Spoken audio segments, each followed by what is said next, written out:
Why is curling such a passion for Canadian farmers? We think we know. In farming and curling, the idea is the same. It's about friends and family, teamwork, using the right tools, and getting it done under pressure. That's why New Holland and Pioneer Hybrid are proud to support Curling Canada, helping to grow the game we love. From your team at New Holland and Pioneer Hybrid, here's to success in the field and fun in the rink. Every day you go new places. A small change in how you do things, or moving your things to a whole new town, or many things to many towns all at once. No matter how small the move, it can be a big leap from where you are now. You've got it in you to go new places. So do we. We go there every day. We're here to help you move to places on the map, in the mind, in the heart, or all three. Go new places with AMJ Campbell.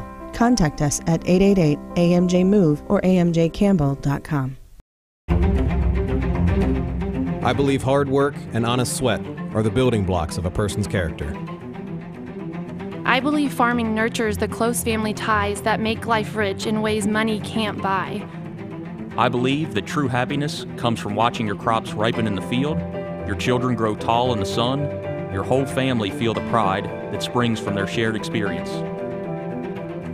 I believe in farming because it makes all this possible. Long before the snow begins to melt, planning for the seeding season is underway. Start seeding off strong by using the right drill for the job.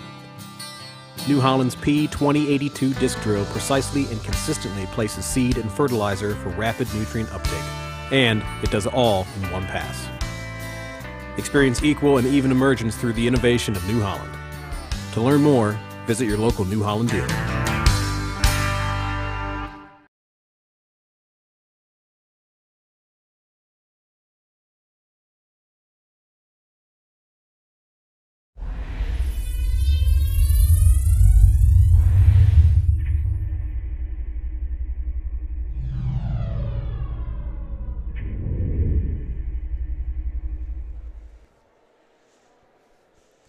Good morning and welcome to the 2019 Ontario Women's Scotties Tournament of Hearts, brought to you by Curl On and Title Sports Live.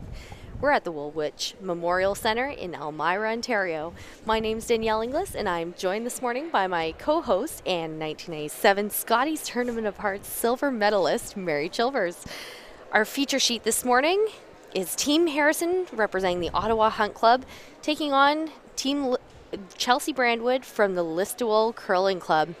Let's meet the teams, starting with Team Brandwood. At lead, we have Hillary Noon.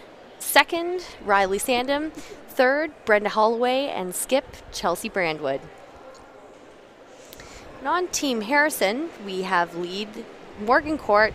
Second, Lynn Krubiazik. Third, Clancy Grandy. And Skip, Jacqueline Harrison. So a great matchup this morning, Mary.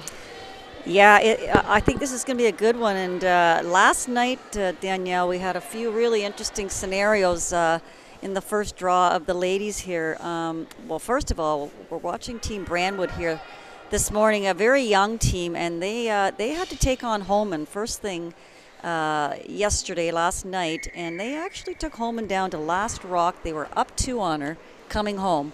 And Holman had to take a 3 in the 10th, and she managed to do that. But I think that's a really great start for this Brandwood team.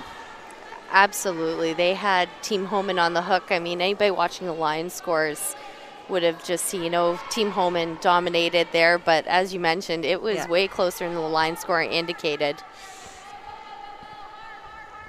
And then also Team Harrison, they're going to be hungry for a win this morning. They dropped a loss to Team Murphy last night. They gave up a 3 spot late in the game and just didn't recover. Yeah, again, we were peeking over there a little bit, and to me it always looked like Team Murphy was in the driver's seat on that sheet for sure. So, I expect to see a good game here today. Quick update on your standings. We have in the win column Team Holman, Team Tippin, Team Duncan, and Team Murphy. Still searching for a win, Team Horton, Team Brandwood, Team Harrison, and Team Ald. And we have 3 other sheets on the ice with us. We have Team Murphy and Team Duncan over on sheet A, Team Homan and Team Horton on sheet B. And on sheet D, we have Team All taking on Team Tippin. We'll be keeping you up to date with the scores throughout, but of course you can always go check them out yourself. Keep track of them at ontcurl.com/scoreboard. Yeah, and Team Ald had a heartbreaker of a loss last night, Danielle. They were up 1 with Hammer coming home, playing Team Duncan, and gave up the steal of 2 in the 10th end. So that's a tough one to take. Yeah, that was it. She wasn't left with much of a shot, but she had a chance. And we're seeing some players just still getting used to the ice, essentially. And heard Jacqueline Harrison before the game just mentioned to her teammates that she's just going to tighten the ice up until they get an over curl. Yeah. Rock. So what that says is, we weren't watching the game yesterday. That says basically that they were under curling on a lot of their shots. Absolutely, a lot of misses on the wide side.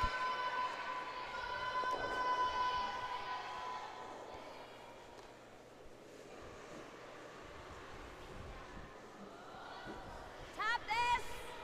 Stay there. Back 4, back 8. And we've got some rocks in play already this first end, Mary. It's something that I'm not overly surprised to see, to be honest, with these two teams. Right, yeah. We played Chelsea a couple times in playdown specifically, and I like how she just goes for it. It's fun to play against, and of course it's fun to watch. Hey, whoa. No. Can we split? Team Harrison looking to put a third yellow rock in play. Hard. Yep. Whoa.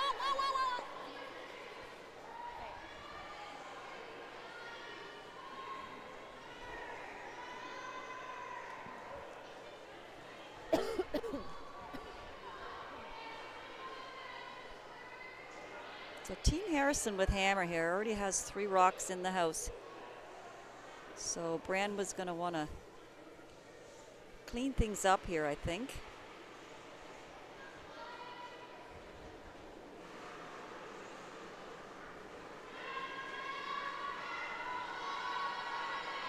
Danielle, looks like we're going to have a noisy building here in a few minutes. All right, we have a lot of students. How many would you say that would be, Mary? Oh my goodness. 200? Here's a couple hundred there for sure. Yeah, that's fantastic. It is. It's great. It's great because it exposes the kids to curling. Yeah. And they get a chance to see it, and then, of course, it's always nice as a player to have more ambiance and a bigger audience out here. So yeah, exciting. And they get a couple hours off of schoolwork, so it's a win-win. Exactly. Whether they like curling or not, they're happy to be here. They are.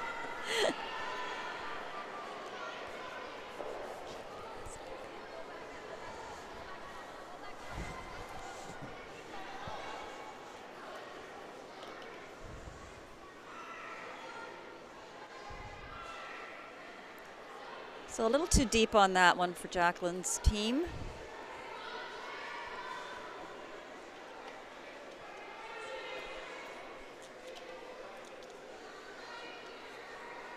Chelsea's going to take on this hit. She could make a double here.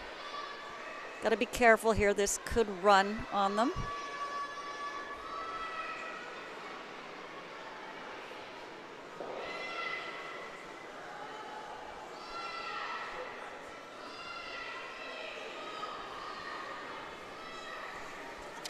Just clips the front.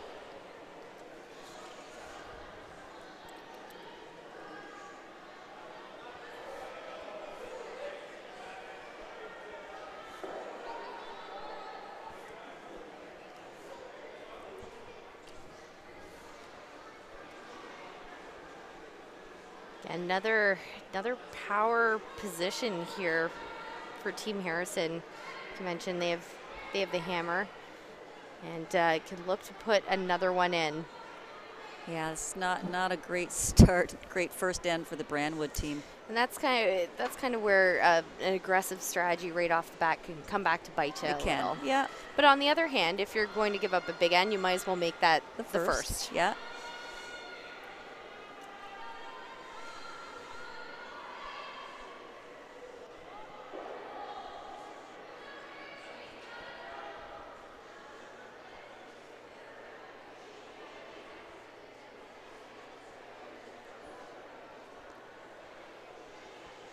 Well, luckily for the Brandwood team, you know, these rocks are still, like, they're all kind of behind the tee line, the three of them, so.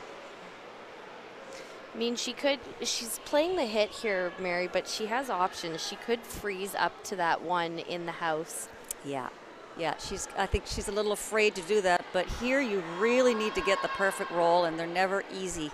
And this one is going to be wide. They might get the double out the other way. And they do. Okay, well that's not bad. They sit second shot out of that, so yeah. it's definitely better.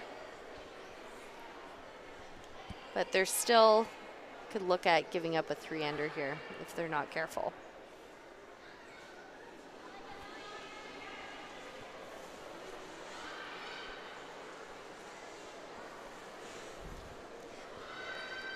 So Danielle, what do you think of hitting this rock? I know she wants to hit or sit 3 here.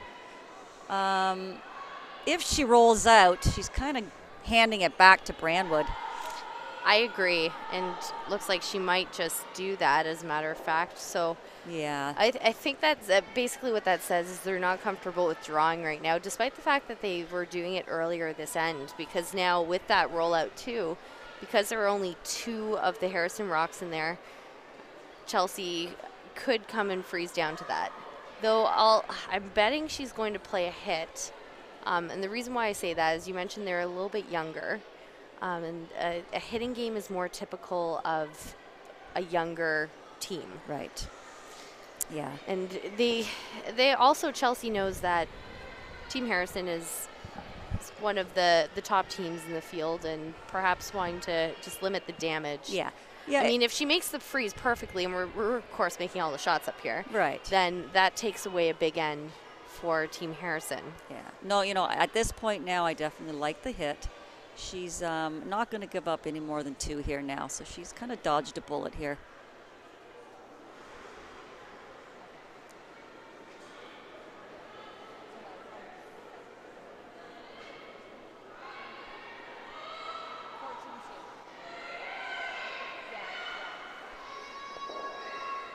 Well, there you go. And they clip them both. Great shot. And just like that, we barely have any rocks in. Yeah, interesting. So, again, back on Jacqueline's call there to hit that one in the wing. She could have ignored it and just come around the center guard again. You get too buried in there, and Brandwood has a bit of a problem. So they did have 2 options here. They could draw behind, or you could see Jacqueline was in favor of the draw behind. Clancy was eyeing up that hit. 2 different strategies, and that when you go into an end, you typically have your goal for the end, and whether you're going to try to, with the hammer, score 2 or blank. So this, what the call they're making says, we want to go for our 2, right? Essentially, if they were to hit the one in the wing, they could just keep hitting it out there and potentially blank. Right. Though not an easy one to hit, therefore. No, you're right about that. Those ones out in the wings on this type of surface are not easy. So Jacqueline Harrison's going to throw the draw here. Draw weight's been a little bit tricky for the girls as well. I think it's a little faster than they're thinking. All the finish is at the end. So you see you up your weight a little, and as is typical for arena ice, it will run straighter until the end. You can see it bypass the guard huge, and that's what you need on this ice because of the finish. So not a great result for Jacqueline. It will give Chelsea an opportunity here to just sit right on top of that.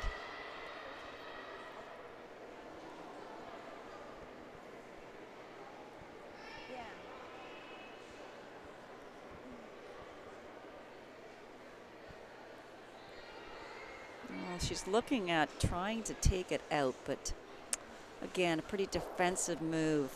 You can't actually, now there is a lot of curl here, and it is a long guard, but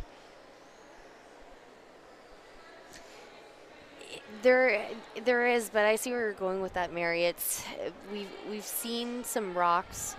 Unless you truly know exactly how your release is going to react with that spot, we've seen a couple teams get caught with upping their weight a hair to the point where they wanted it to, but not brooming themselves appropriately, and it running on them. So last rock here for Chelsea Brandwood in the first end.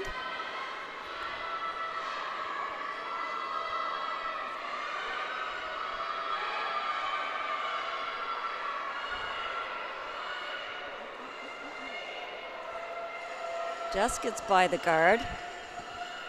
Not a whole lot of weight on this one, though. Oh, and that actually over-curled.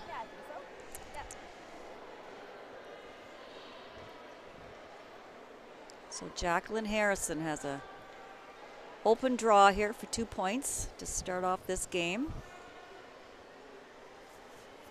And, you know, Danielle, I'm going to say that was just a mistake of a younger skip, I would say, to even play that shot. Yeah. Yeah. And it's interesting because Chelsea she will go offensive, but yet one of her defaults is to play a hit. Okay. So you'll see her start with the offense, but if she has a choice, as we just saw in this end between a hit or a draw, we've often seen a hit. And this will be an open draw for Jacqueline Harrison. Full 12 to pick up the deuce in the first end.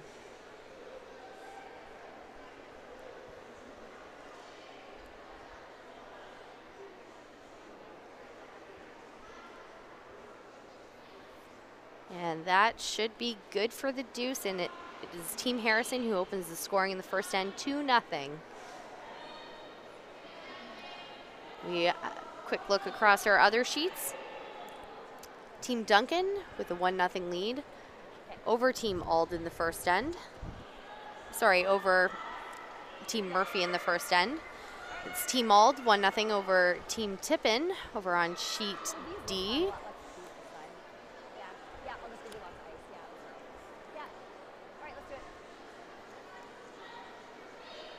Back on our feature sheet, of course, we've got our feature matchup. Team Harrison, who's currently ranked number 10 on the Canadian team ranking system, taking on Team Chelsea Brandwood, who's ranked number 25 in Canada. And the lead for the Harrison team is Morgan Court. Morgan lives in Cambridge, Ontario, an education consultant. And Morgan did win this provincial championship back in 2014 with skip Allison Flaxey.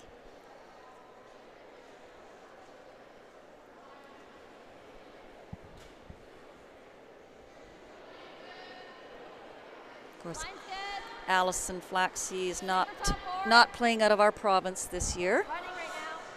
She was in Manitoba and did not quite have the finish she was looking for. Right. So Manitoba is actually a player that you might be more familiar with coming from Northern Ontario. Tracy Fleury. She went over and she skipped the 3 players on Team Einerson's former team, and they had quite the battle in Manitoba with an up-and-down game. Team Einerson picking up 5 in the second end. Team Tracy Fleury clawing back to a very decisive, I think it was something like a 13-8. That's what I saw, yeah. Yeah, it was a crazy score. But quite sweet and exciting for them. And the way the residency rules work is that you can have one out-of-province player on your team. Right.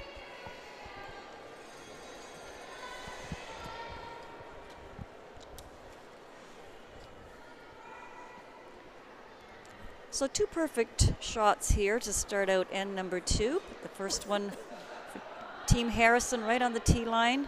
The corner guard goes up by Brandwood. I believe Jacqueline will call just a tight guard here. Super tight. Whoa, it's out there right now. It's out there. Needs to finish. Go hard. Keep going. At least split center. Go, Here go, comes go, that go. finish. Hard, hard, hard, hard, hard, hard, hard. Hard, hard, hard. 7-2-1. It's probably not quite as tight as they would have liked that guard. With that finish on the ice, and you're seeing Team Brandwood, they had some curl. They know they have the ability to get that curl with their releases. Hillary Noon is the lead on the Brandwood team. Hillary's had lots of success. 2018 U21 Women's Provincial runner-up. 2016 U21 Women's Provincial semi-finalist. She won a U18 mixed provincial. 10.5. This is a first appearance here for this entire Brandwood team.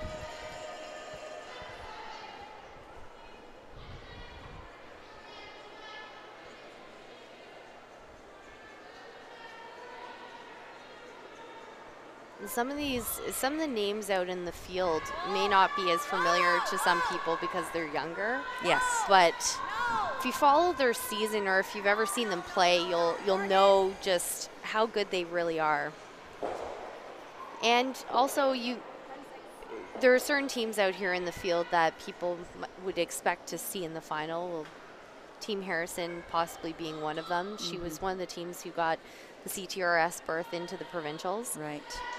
But at the same time, there are no free spaces on the bingo card out here. That's for sure. Well, you know, the field is very evenly matched. Of course, Holman does stand out. She's #1 in the world, but she could have gotten beat last night for sure.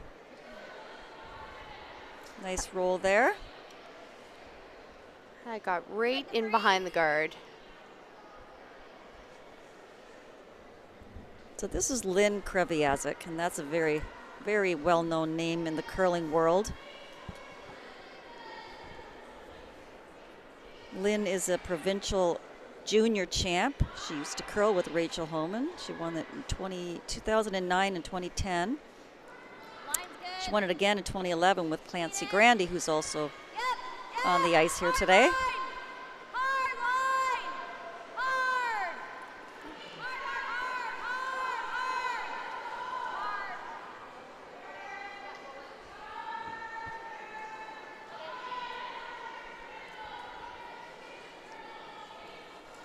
So there's a good amount of curl out there, just getting tripped up by it from one of our fantastic ice makers here, Tom Leonard, and he's saying they've gotten a good handle on the plant and the ice out here, so he expects to see a little bit more curl.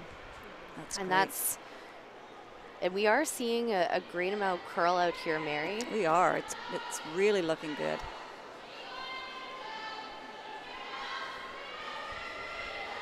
This is Riley Sandham from St. Catharines, Ontario.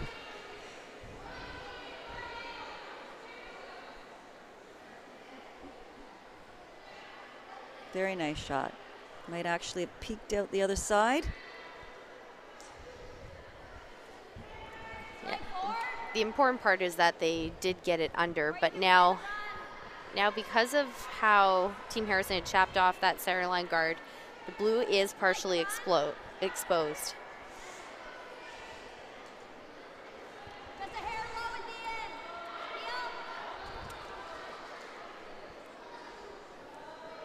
Even though they can see part of that, Team Harrison is happy to play the run here.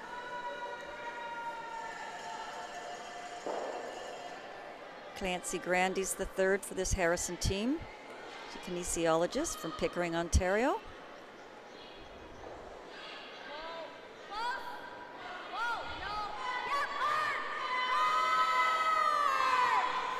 They'll get the top, clip the back, remove that, and they'll leave two corner guards,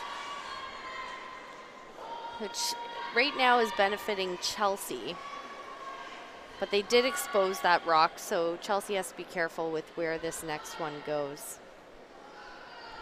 Could even in this case be tempted to even play a split on them potentially and use those quarter guards. Looks like they're just calling a straight guard here.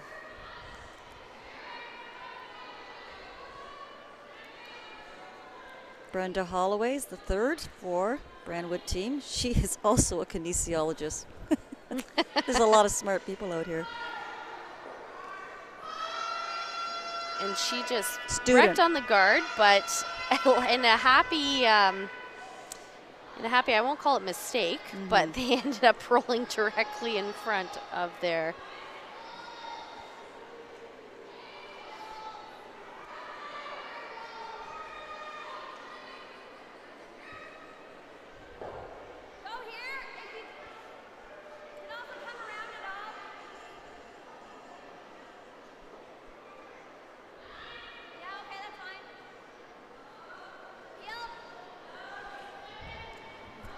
Yeah, I think her teammates changed her mind on that one. She was actually looking to draw, but I think they're up 2 points.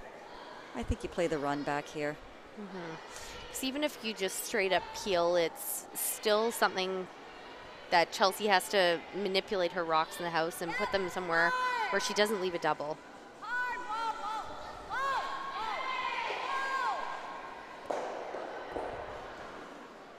Not a bad result either. They've removed one of the corner guards and the tighter one too. Right.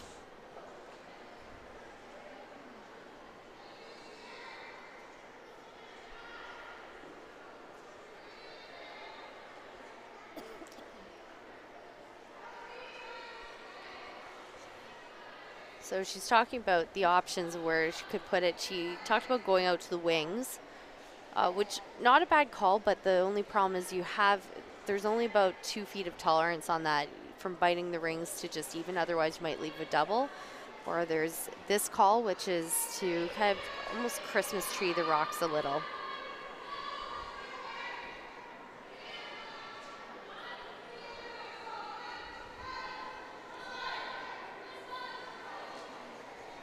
She gave her a ton of ice on this call.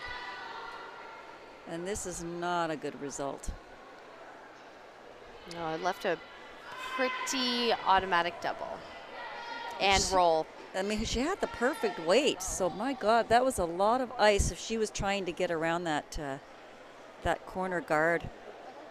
Yeah, and again, I'm still more in favor of even a split on that last one, just because if you're you need to get your rocks out of the middle, put them somewhere where it's going to.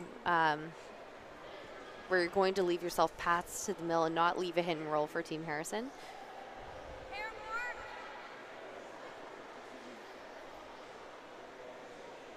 Then again, too, it all comes down to weight. And if they dropped it as a siren line guard, well, at least Team Harrison would have to deal with that. Right. And run it back. Here comes Team Harrison's first rock of the second end. First skips rock.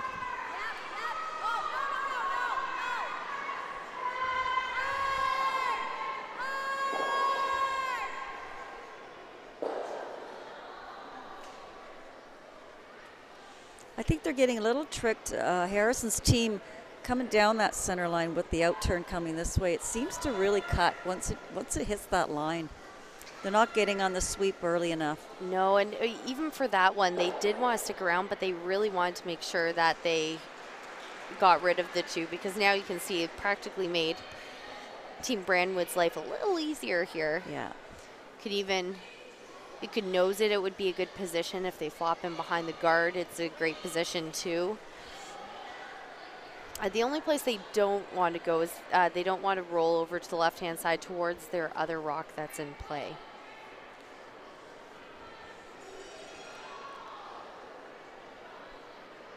Unless they roll it completely around that blue corner guard, that actually would be a great shot. True, true. But, you know, not an easy one, but.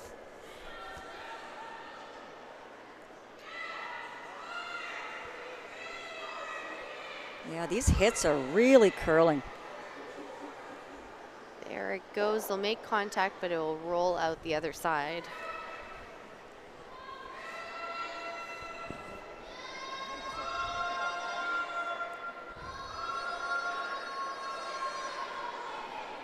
So they do have most of the rock. Jacqueline thinks there's going to be some curl in this ice, which in this spot we have seen some good curl inside out. It'll be interesting to see here for one of the first times some weight going inside out.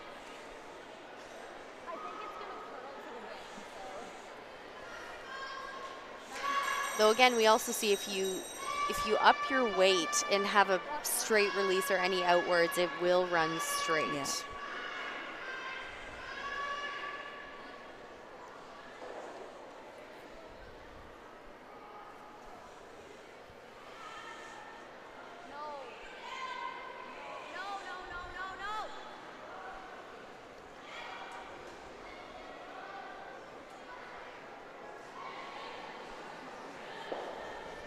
Will make contact and roll into the center. It's good spot for Chelsea to throw the peel.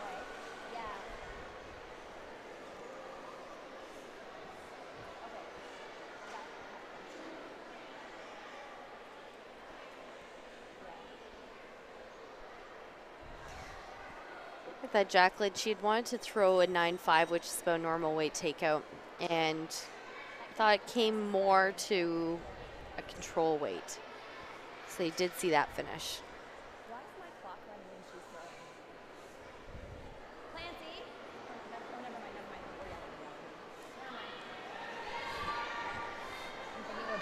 And here comes the last rock. Second end, Team Brandwood sweeping hard, trying to blank this end. But they will be coming up and across the other side, and that's one way to do it, Mary. So it will be 2-0 still for Team Harrison after 2 ends of play. Be Team Brandwood taking the hammer into the third. Update across our sheets. Team Ald up 2-0 now over Team Tippin after stealing a single in N2. Team Holman picked up 2 points the first end against Team Horton, and we're still waiting for them to put up the score, and we'll give you an update after that. And Team Duncan up 1-0 over Team Murphy after 1. Team Murphy with the hammer here, and they have a chance to pick up. They're sitting 1. They're making a shot that appears to be for 2. 2, or even if they play a double run something or other, it could be for a bundle. And 3, possibly 3 or 4. We'll keep you updated there. And as promised, the update on sheet B, Team Holman was leading 2-0. Team Horton forced his single in N2.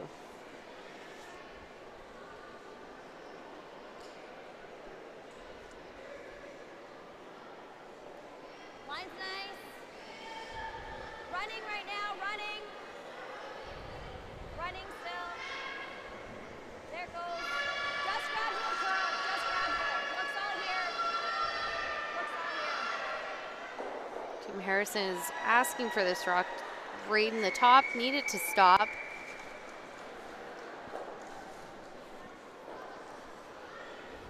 It does back button. So Chelsea will be happy throwing the corner guard.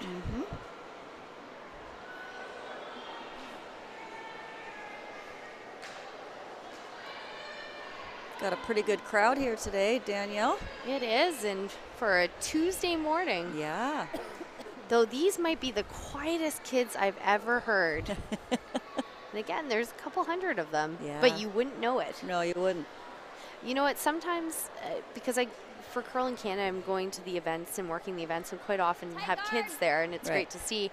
But I like to go up, interact with them, introduce myself, help bring it out on social media. The kids love seeing themselves on social media. Help promote the event. They get excited. And it's interesting because I'll come up and I'll try to get them riled up, and some of them said, "Oh, but our teacher told us we have to be quiet." Right. So It's curling. it's curling. It's almost Yeah. like golf. Except, Yeah. you know what? There's nothing wrong with a little bit of No. Curling needs more of that. absolutely. That's what I like about when curling is in the Olympics, because you get fans there that really know nothing about curling, and they're in there and they are having a ball. Absolutely. You know, and it's quite a different atmosphere than what we're used to. One of my most favorite memories or most interesting memories was playing with Holly Duncan and Laura Hickey in the World Universiade. We were in China.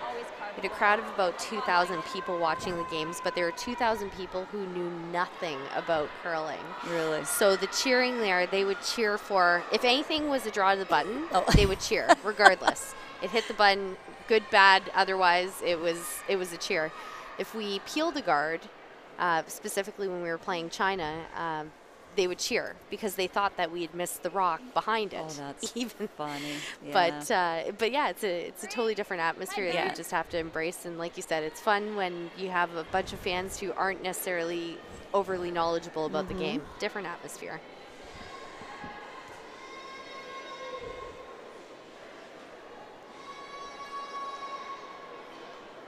Team Harrison looking to guard their rock that's around the center. Wait for tight guard. You got room.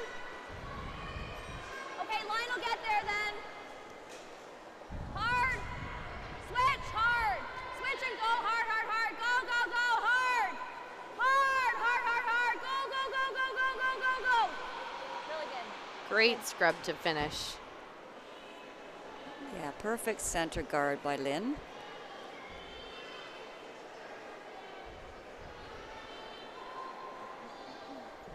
Because this rock is behind the tee line, Chelsea's just asking for next rock to be nestled up tight in front of it. Asking Riley Sandham for the freeze.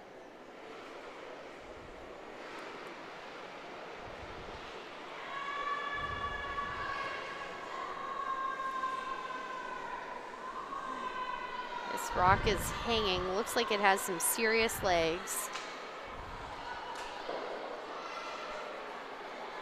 Trying to sweep to curl at this point.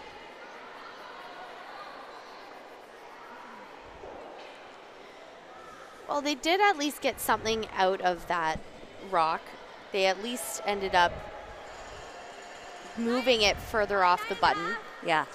It's important, you know, at this point for the Brandwood team, get rocks in play. Get them in the house. There's a couple of guards out here. There's one that's slightly behind the tee line. So just get some rocks in here and try to get Harrison's team to start making some mistakes. And that's all they need.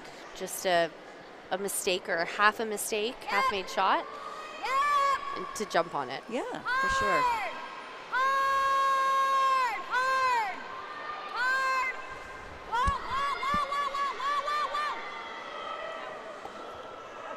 All right, the hit and the roll in behind guard, so essentially replacing that rock.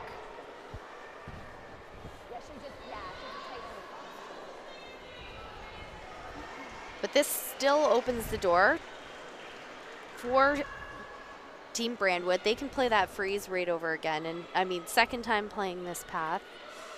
Be Riley's second attempt.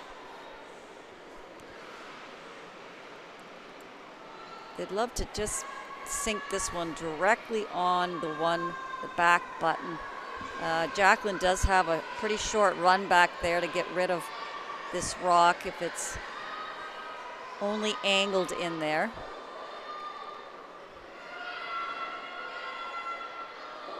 The weight is pretty close, but as you can see, just a foot or two more of weight and hangs out there. They will be shot, but it'll be wide open.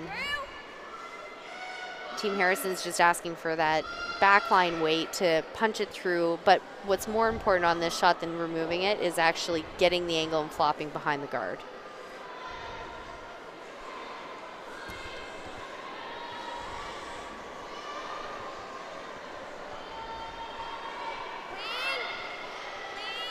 Yep,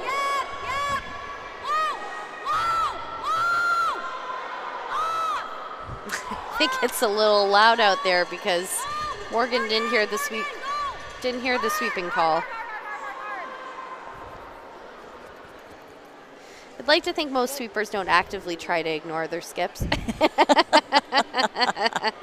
Jacqueline was calling that off for a little while, and it'd be a little louder down at ice level. Yeah. So, what do we got here? I think, you know, we can still just a little tap back weight on these. Get a little bit of a wall back there. She's looking at hitting. She doesn't like all those rocks on the forefoot. Yeah, opening up at this point, even if they don't all spill out of the house, just getting them out of the forefoot is make Chelsea's life a little bit easier. This is floating wide.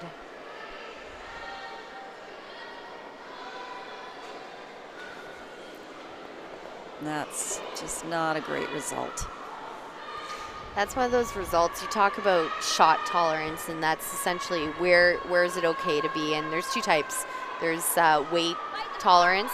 How much weight can you throw? Is it okay to be light? Is it okay to be heavy? Yeah. Then there's line tolerance, right, where in that case, the tolerance might have been to wreck on the guard, perhaps, instead of sending the rock sideways. And in this case, Clancy's tolerance is just to not be heavy. She can be light here. She can be top 12. Top 8, top 4 would be great. Now they're actually sweeping this to try to come off the yellow. Go behind it. Yep, go behind it. Go, go, go. Go, go, go. Keep going, keep going, keep going. Go, go, go, go, go. Like you said, Mary, Yeah. the tolerance for that shot was definitely there. But you know what? Where they landed is not bad. Only because now that yellow rock that they have there is not going anywhere anytime soon. I would say even for Chelsea here, she's calling the freeze, but I think they actually need to tap and unlock some of the back rocks. I think Chelsea's breathing a sigh of relief that one went behind the G line. She was in big trouble, but they still really have to make this.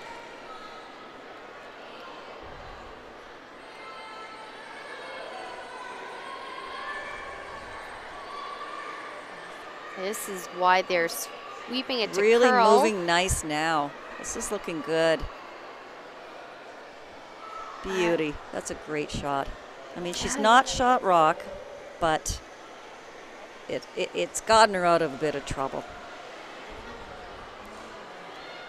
For Team Harrison, because they are saying shot rock, they're happy to guard this.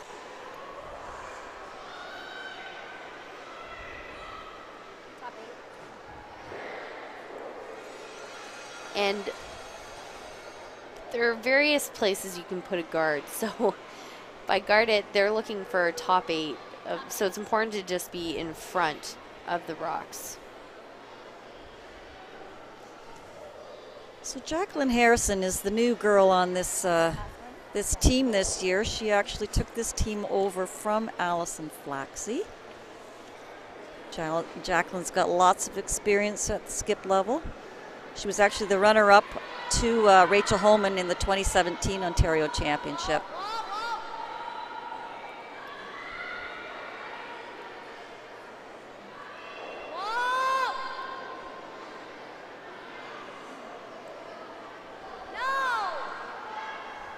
This rock is hanging.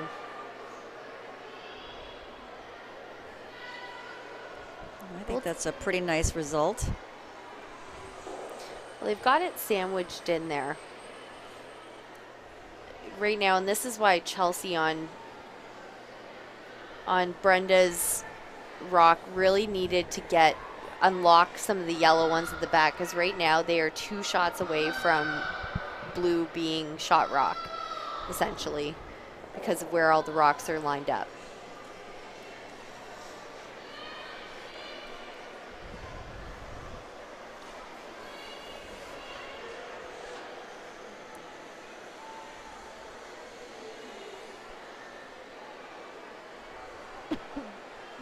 So it looks like they're going to play a little bit of a tap here. And because where Jacqueline's rock came to, it's now about 3/4 exposed.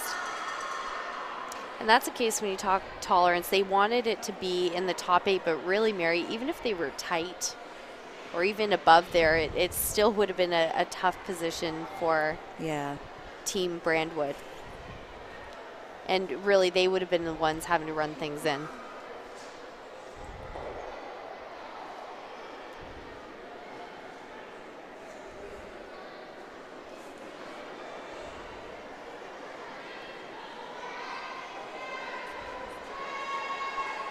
They're picking up the sweeping right out of the hand.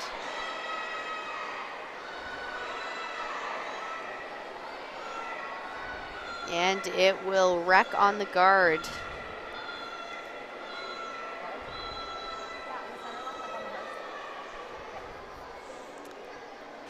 Now Team Harrison sitting 1. They'll be guarding this one. Or Jacqueline say right on the hearts. They're actually thinking, heard Jacqueline talk to Clancy. They're wondering if there is enough wiggle room for Team Brandwood to be able to, if they make contact with those rocks on the forefoot, that they might be able to inch it out for a shot. Maybe. Yeah. But it would be close. So it's pretty important to make sure that this is guarded. Absolutely.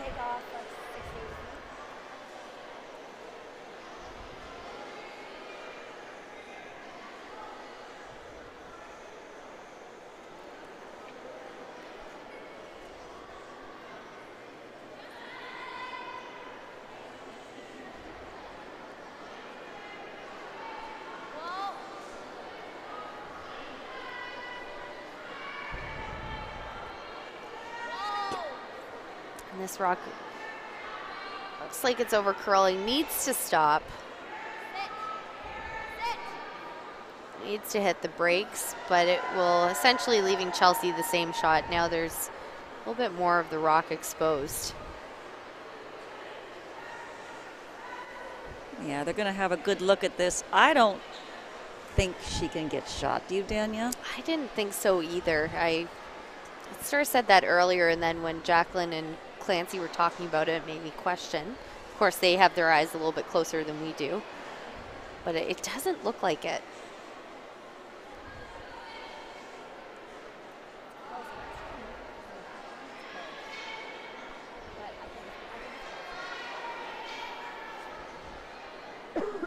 Well, it's worth a try. Well, just as long as she doesn't hurt herself in any way. And I don't think she can.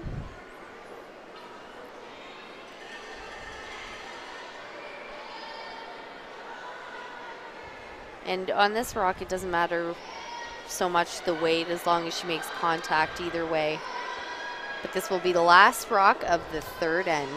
Skip Chelsea Brandwood playing a hit, trying to get a single.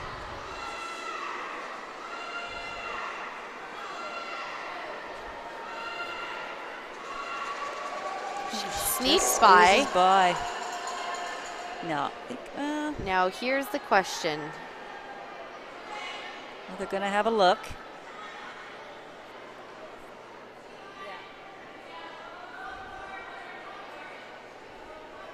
If they're unsure, just throw a stick on it. If you can get a stick in there. Yeah. Well, so what happens, in case anybody's curious about what might happen if you can't get a stick in there, is it comes down to an official's decision. So the officials will have a look in an eyeball decision. And actually, Mary, something really interesting that happened at the Canadian Juniors this past week is a game on the line came down to an eyeball decision. No. It did. Oh, my goodness. And apparently it wasn't, I mean, it can always be a little bit controversial when you say it that way, but the officials were quite confident in which one it was. But they just simply could not get the measuring stick in there. Yeah.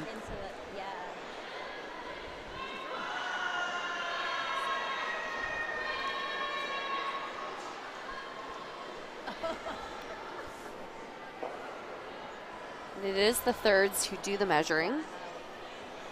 Yeah, I think at the provincial level, the thirds do it, and at the nationals, the officials. Yep, correct. Okay. Oh, the thing that's great about having the players measure it is if for some reason there's an issue and they bump a rock, it's the offending team who has it when you have an impartial situation. And we're going to see, well, we're not going to see actually which one was closer. They didn't exactly indicate. No, we'll have to wait to see the. We've got Harrison gets it, I believe. Yep. And that will be Team Harrison with a steal of 1. They have a 3-0 lead over Team Brandwood. Nice shot, just the same though, Danielle. She made a really great shot there. You know what? She made as good as she possibly could, but as you mentioned, it came down to the thirds rocks. Really needed to unlock some of the backing there to make to really allow her to have a shot. Taking a quick peek at the other games on the ice. Team Tippin forced a single point in N3. Team Ald up 2-1 over Team Tippin. Team Horton trailing Team Homan 2-1. Team Homan blank the third.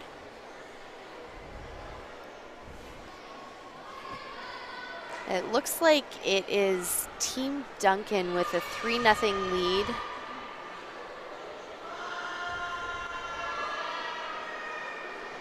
Oh, sorry, I might have spoke too soon.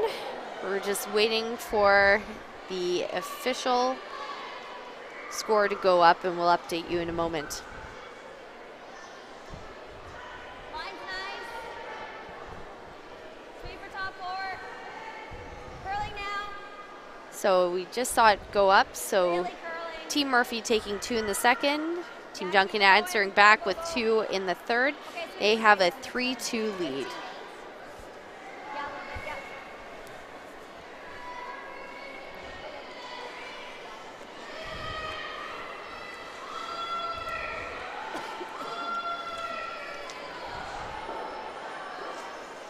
So what kind of approach, Mary, do you think that Team Brandwood is now going to take to this game? Well, first of all, I think this guard that Jacqueline put up was not the desired result on her team. She wanted that top 4. Brandwood is going to go for the corner guard here, but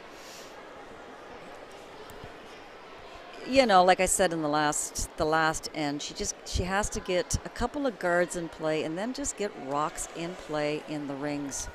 So using that offensive strategy, we saw that she went a little offensive at the beginning, but then ended up playing more hits. Yes, yeah. Which again, it could be a characteristic of a younger team. It is, for sure. Room right now. Too much room. Lynn.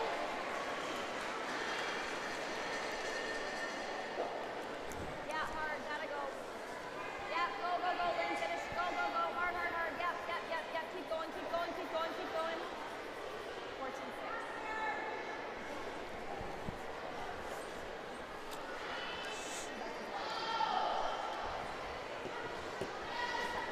So just as we're talking about generating points in offense, Mary, here comes the hit.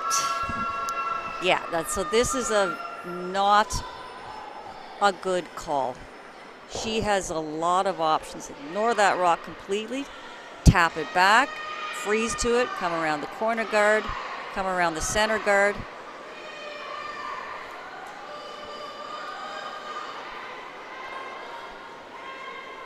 Now that rock gets removed, it will go back because playing the 5 rock free guard zone rule.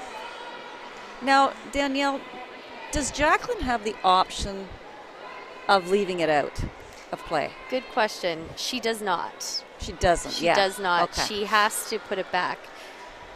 Because honestly, that would have been better for Jacqueline if it was out.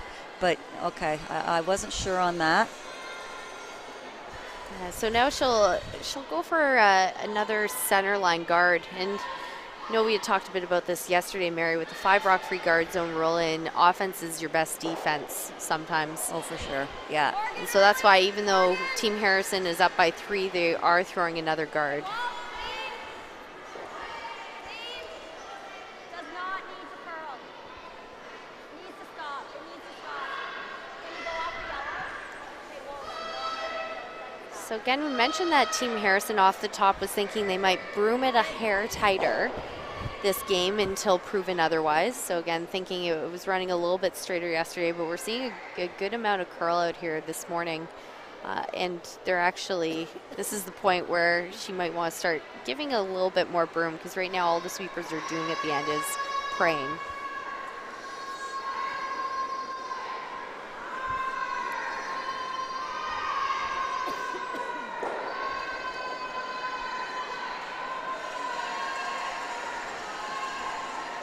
And a double attempt that ends up being a run back. The problem with where they left their rock here is that it's still a center line guard, so Team Harrison is happy to come around behind it. And an overlapped guard at that.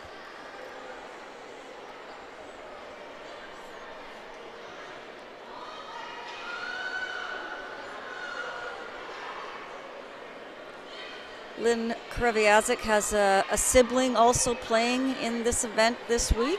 Her sister Cheryl Kreviazik, who plays for Holly Duncan.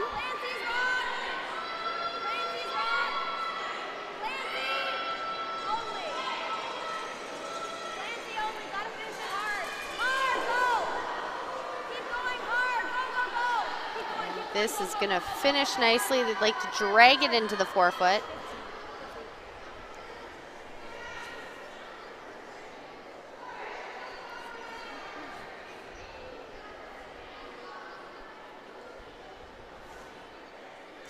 So the call is board weight hit on this rock. Key here, if they're playing the shot, is to stick around, to have Team Harrison chase them.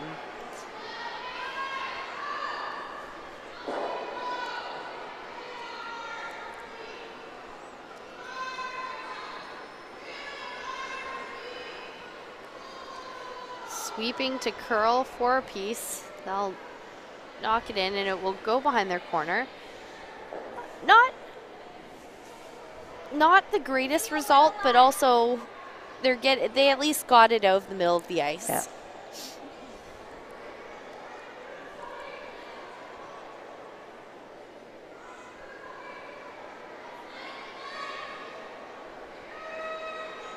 Here comes the draw.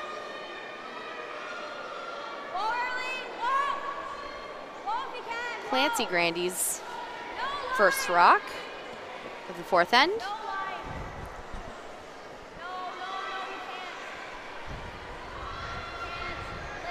It is hanging. Should make a big finish.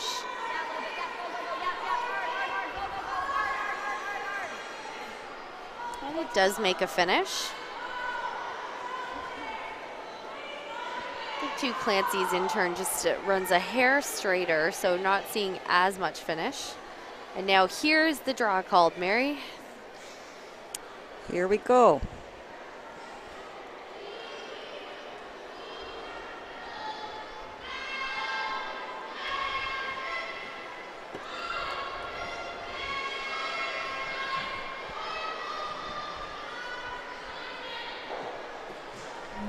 This rock is hanging outside. They need this to start curling. So like it's a hair up too. So that should not get the finish, so they're calling the audible, playing the draw in behind, and you can see just how it warps in the last 5 feet. It sure does. About 3 feet less than that would have been pretty close on the line. Yeah, I think it's really weight sensitive. You have to have, you know, pretty much the perfect draw weight, sweeping weight to get, because when it starts warping, the sweepers can really, really manipulate it.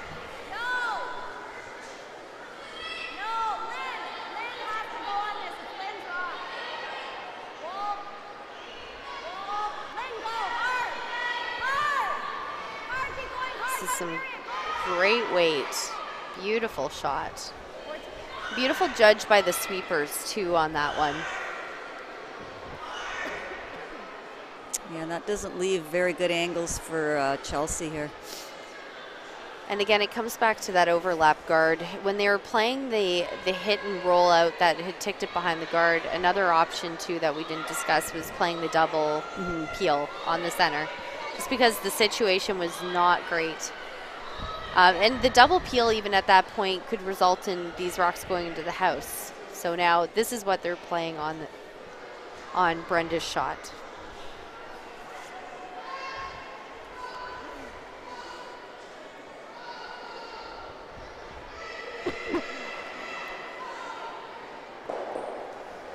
They will get the double, run it back into the house. And again, where they're getting tripped up right now, Mary, is their rocks behind the tee line. As you can see, that's been the big problem for Team Brandwood.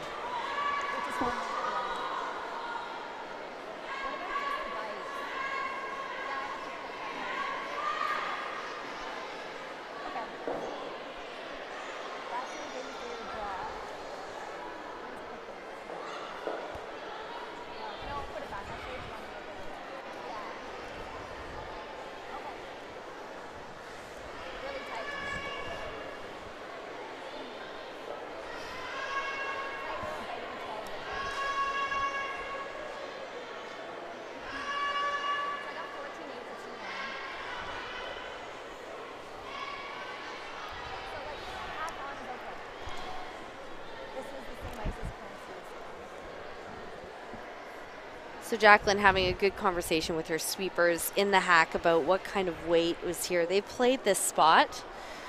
Yep. Jacqueline got a little stuck in the hack, so she's going to reset and throw.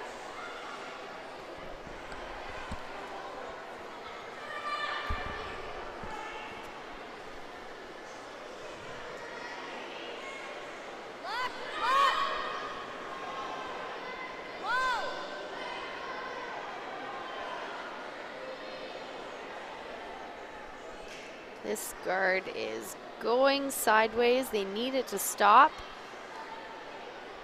Say it stopped maybe just in the nick of time. They would have liked that to have stopped about half a rock sooner. Yeah. But the crotch double isn't there anymore, Mary. No. Well, I think what Chelsea has to worry about now is having a shot on her last one. So perhaps maybe making a little tap back here.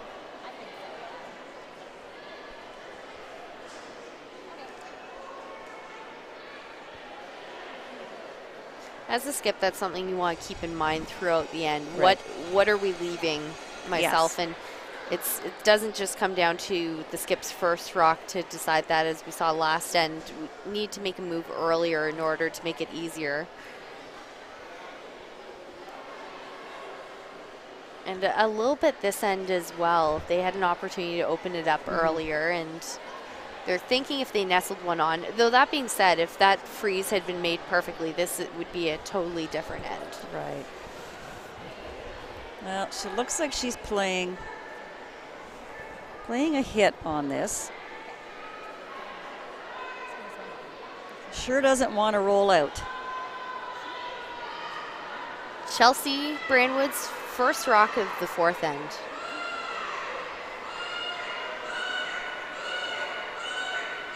Oh, and she will clip the guard and bypass there, and even more unfortunately, tick Team Harrison's rock in.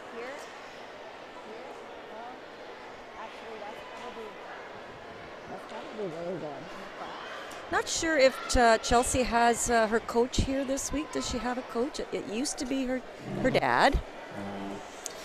Let's take a little peek down here. We have their alternate Jillian Page is sitting on the bench, but not looking like we have a coach. And the role of a coach, teams don't need to have one, but the nice thing about having a coach is it's an outside third factor who's not actively involved in the game, and they can sometimes pick up on things that you may not notice when you're so wrapped up in throwing the rocks. Yeah.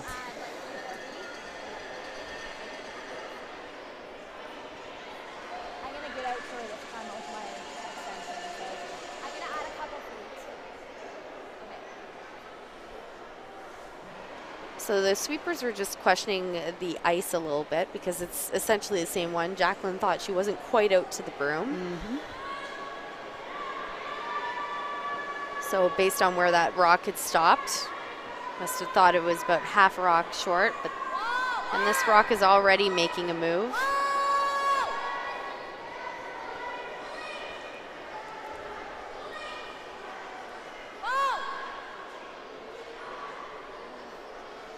And I agreed, Mary, with the sweepers in this case that unless she was truly a half of rock soft, give it a little more ice. You can sweep it to the spot. Right. Well, it's typical arena ice. New rocks. You gotta take a lot of ice on those and put a pretty decent rotation on your rock, and it still curls. Yeah.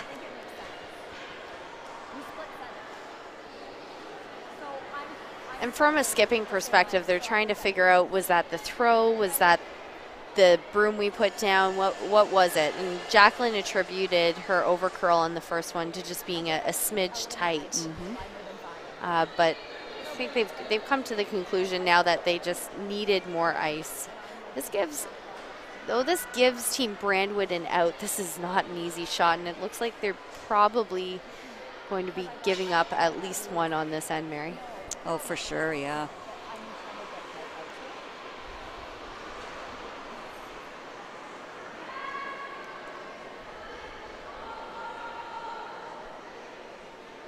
Last rock of the fourth end, Team Brandwood with the hammer, throwing some heat.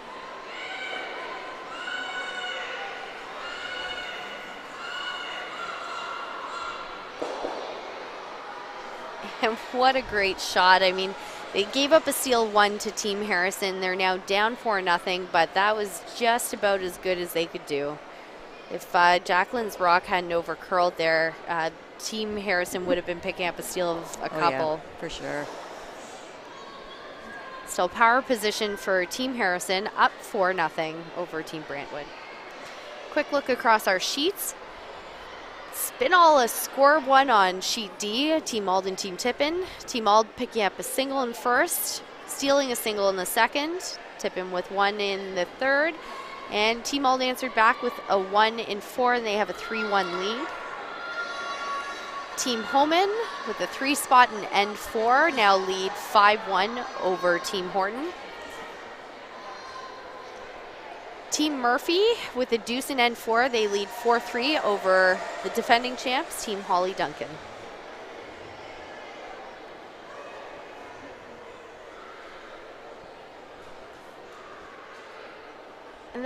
And Mary, this is where the coach coming out at the 5th end break, I could see them, or at least hopefully Jillian behind the scenes is able to offer some insight to Team Brandwood, that they just need to manipulate their angles a little bit better and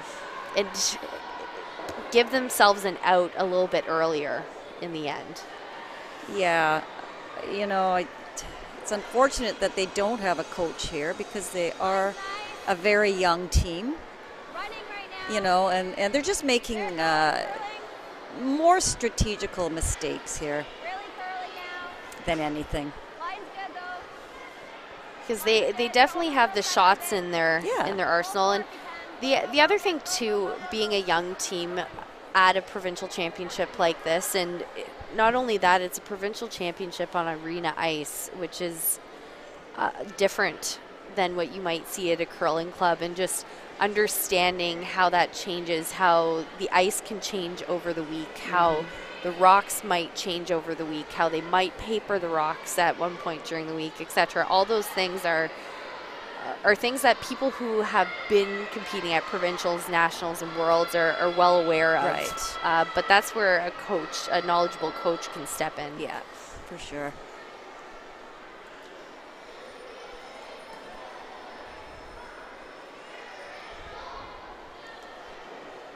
The other thing too, Mary, here that I think will be key is that Team Brandwood actually uses their corner guard. They're throwing it, but we haven't seen them really use it. Some might argue the fact that they didn't use it because they couldn't. The whole play was generated around the middle, but I would actually argue right back saying that if we'd thrown a double peel earlier on in the end, that corner might have been coming into play, or thrown around the corner earlier on.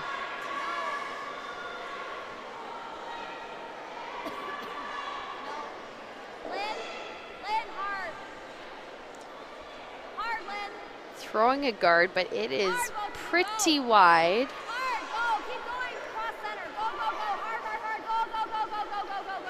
You can see that finish. Really nice. Again, calling the hit.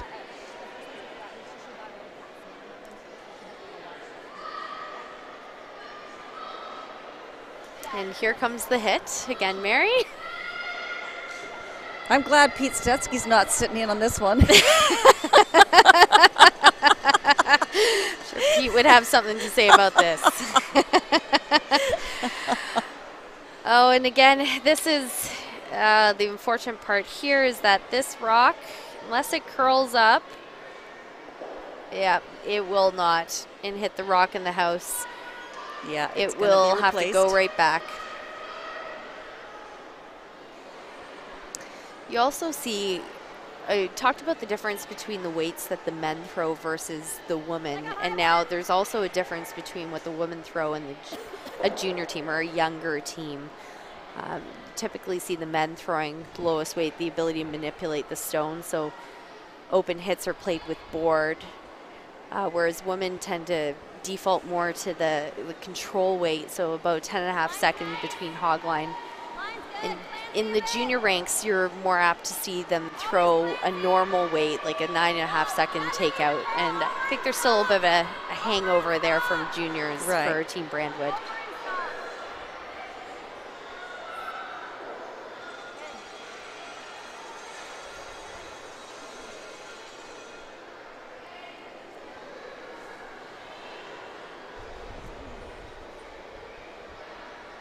That guard does the trick. They can peel here. That's an option that's available. And liking Chelsea's call here to remove the middle. Also, they can grab the rock right in the back. That would be pretty key too. Could open it up. They could use those guards.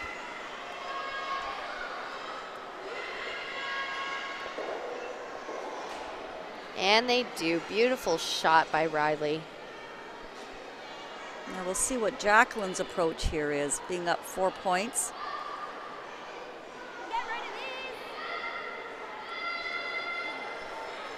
So you can see there's 2 corner guards up there to the blue rocks.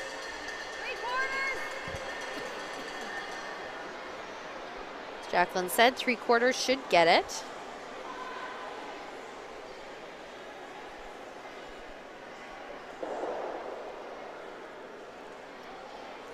So this is a very smart call here. Just peel these 2 corner guards out, being up 4 points.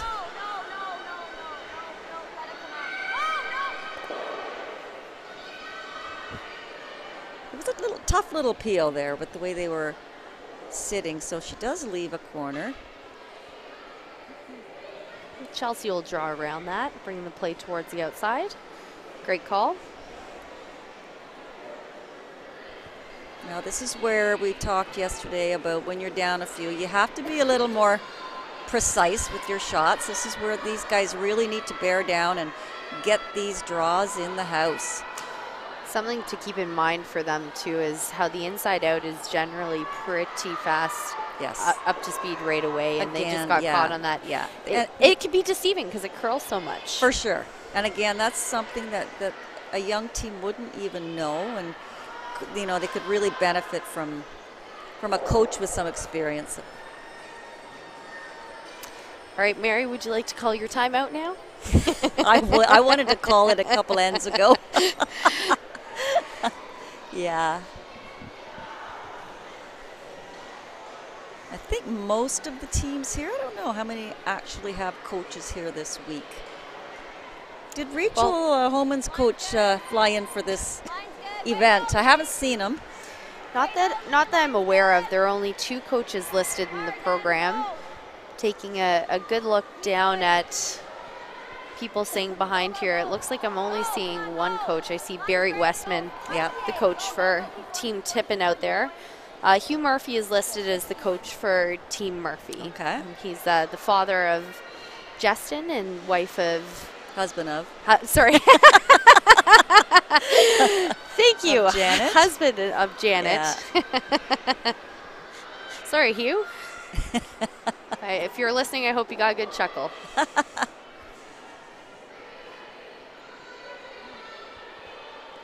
Well, you know, it's tough to get a coach because it's a huge commitment for the coach to, you know, it's basically like they're on the same schedule as the curlers, which can be pretty grueling. Absolutely, and anybody who coaches, huge hats off to them because that is a lot of work and time commitment too. Sure is. I mean, especially women's, yes, but I would say especially shout out to the junior coaches. Absolutely. And the difference between women's and juniors is that juniors are required to have a coach with them at provincial competitions or even starting, I believe. So, and even through coaching juniors, that's when they really need their development. Then they need that structure, someone to run practices or structure practices for them if they're away. Just have that understanding. So it truly is a big job. It is. Sweeping this to curl. They will catch a piece.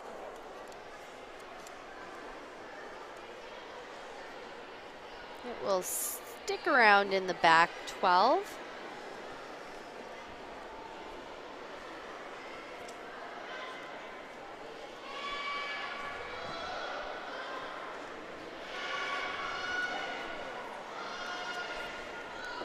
The call is to come around behind the rock in the top 12. And the sweepers need to have a little patience, wait for it to curl. This one is far out. They're going to dig deep to pull this one back.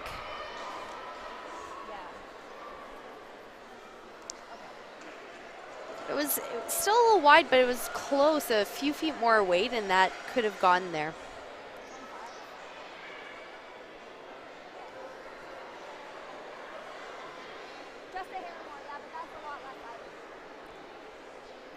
So the rock is essentially wide open with a little visual distraction up there. Again, calling the nose. It blocks off that draw path for Team Brandwood. Yeah. Which shouldn't leave a double either. Right, yeah, a nose or just an inch or two roll towards the broom. Where the broom is a great shot. If it rolls out, it will give Chelsea a chance to come around the guard.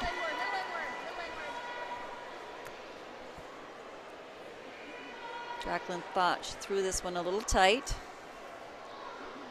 They're sweeping and working it. They will get it, catch it. We'll bounce over, not bad. It does leave Team Brandwood the out though, so if she can bury one nicely behind him, we've seen this spot, it moves nicely. So look at where the broom is, Danielle. Yeah, that really shows how much it's moving this morning.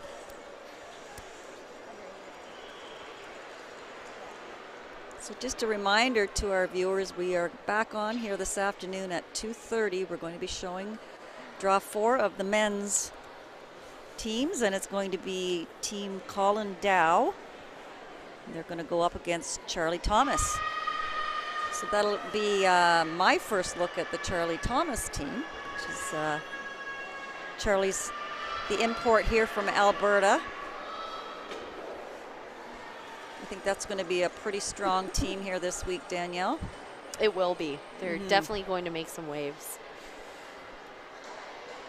And Chelsea up the weight, and it is going to sail through the back of the rings. tough spot there because she was trying to factor in the curl and how that would take some weight off of it, and fortunately just put a little too extra. Yeah, the Brandwood girls are not having a good day. I mean, they put on quite a performance last night against the top team here.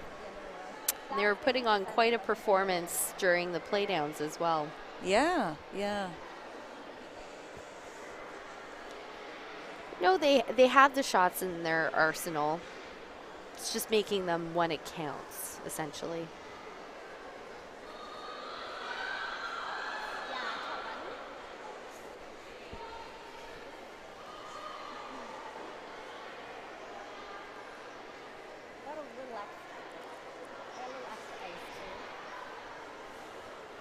So Jacqueline thinks she's giving herself a good amount of room here. This is her last rock of the fifth end. Team Brandwood, of course, having hammer. Out there, no, I'm out there. I got past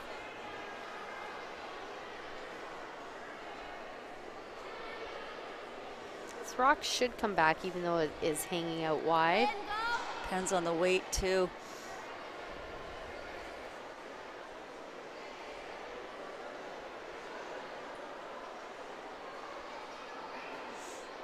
And that's some nice weight. It will be wide open though. And that's, you have to make the call, and as that ground down, they actually might have liked to have just left that. Yeah, yeah. Yeah, it would have been a really tough shot I think it's for catching, Chelsea. Yeah, I think it's catching the sweepers a bit, how much the weight is coming off, and that spot in particular with how much it's finishing at the end. But this is it's a missed opportunity for Team Harrison to put some serious pressure on Team Brandwood, but still, it's Chelsea Brandwood needing a nose hit, or needing at least to stick around in the 8-foot to pick up a single, facing 4 Harrison rocks.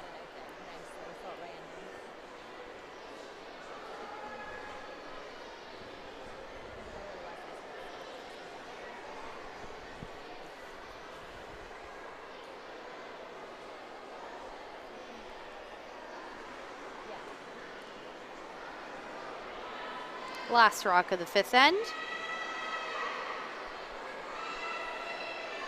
Big scrub by the front end. And that is good for the single point. So Chelsea Brandwood is on the board, but it will be Team Harrison with a 4-1 lead after 5 ends of play. And we'll have more curling coming your way right after the fifth end break.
Why is curling such a passion for Canadian farmers?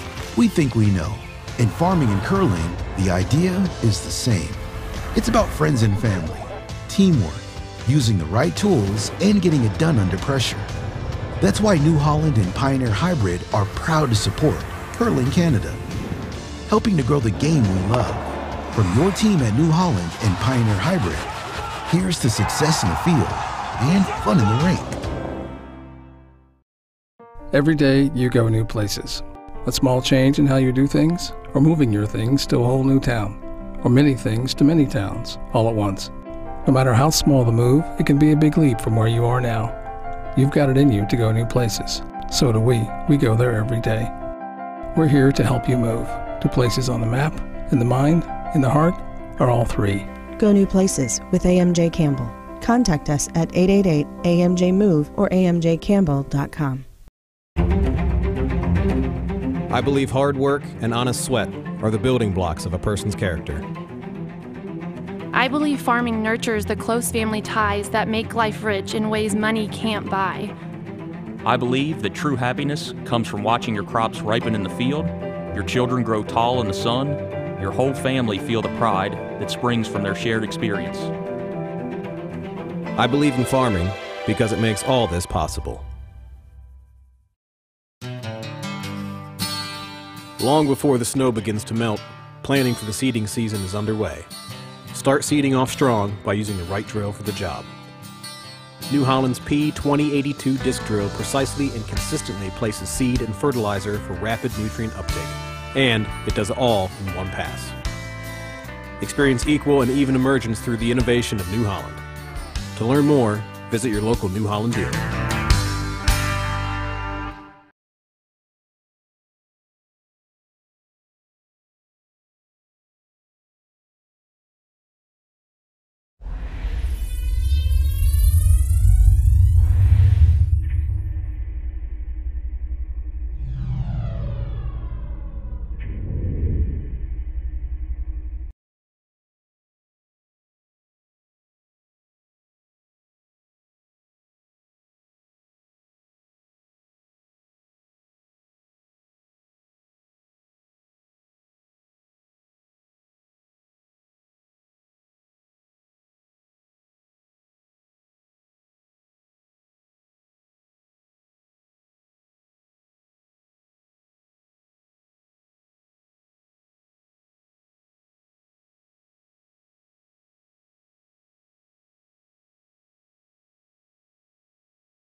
Good morning and welcome back to the 2019 Women's Ontario Scotties Tournament of Hearts, brought to you by Curl On and Title Sports Live.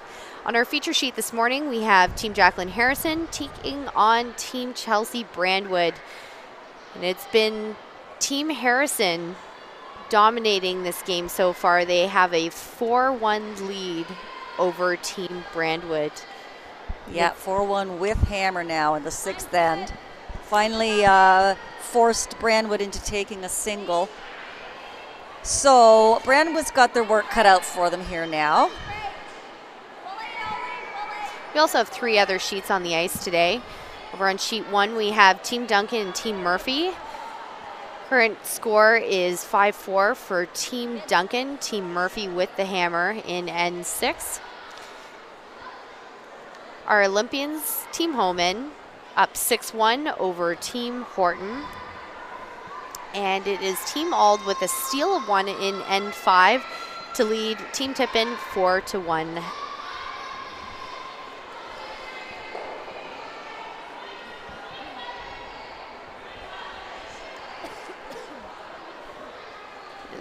like you mentioned, Mary, their Team Brandwood has a bit of an uphill climb here. This is kind of when they have to, the point when they have to go all out. They do, yeah. This rock we just saw here is pretty typical of what we've seen from them this game, and that's been a bit of their kryptonite. Their rocks creeping behind the back, and Team Harrison taking advantage of that.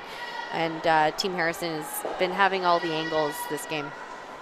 Yeah, and Team Harrison, for the most part, have been very good at keeping the rocks in front of the tee line. That's the key to this game.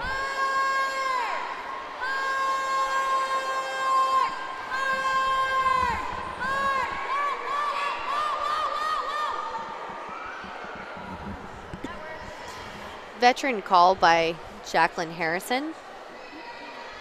See that the rock was going to hit the guard, but they want to make sure they hit enough of it to get it out of the way. Team Brandwood again without the hammer. They're looking to put up another center line guard.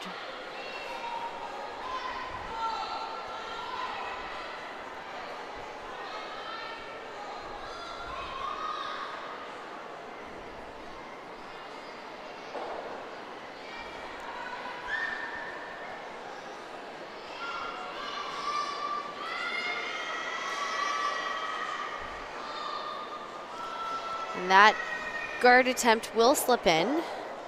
I will say, Mary, at least with this one, they got a bit of an angle, but depending on which way Jacqueline Harrison chooses to throw this.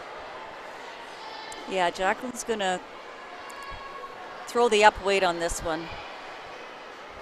Get those rocks flying out of there. And Lynn certainly has that ability. She does. She's a little girl, but she can really throw the heat.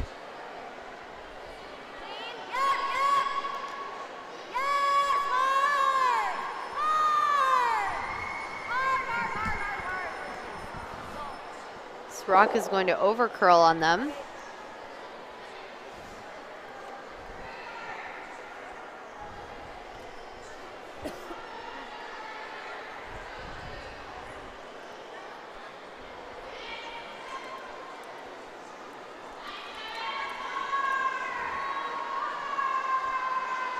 So Chelsea is asking to put another center line guard up. I like the call. Yep, they need it. Yeah. And plus they're in a, I would say this is one of the first times this game that they've been in a decent position with their rocks in a possible steal position. Right.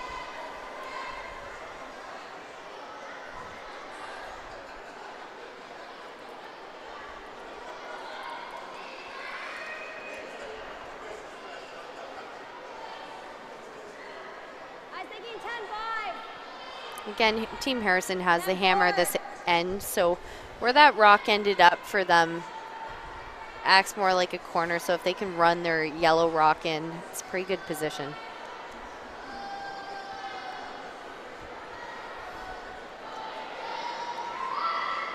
You can also just peel the guard here. Yep, absolutely an option.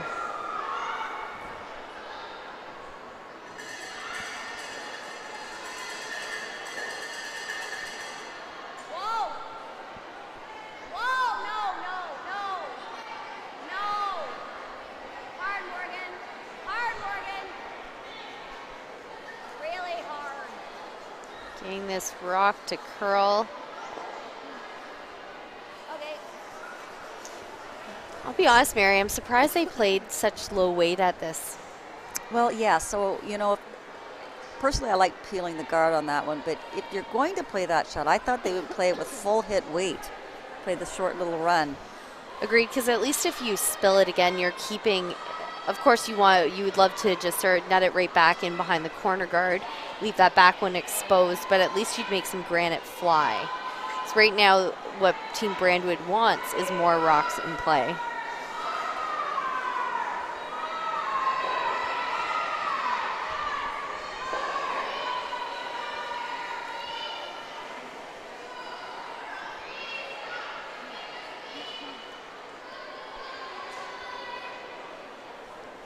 A guard called and a guard made by Team Brandwood.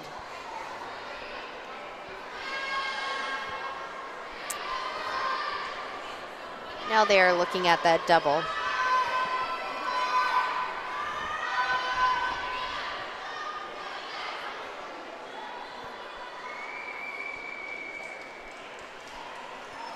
You know what's interesting? We have a mic on Jacqueline, but we don't hear any audio when she was calling that. She's actually not opening her mouth and saying anything. She's just using all body language to convey down to Signals. her team. Yeah. So smart move when you need to conserve your voice for the week, especially if it's a little loud.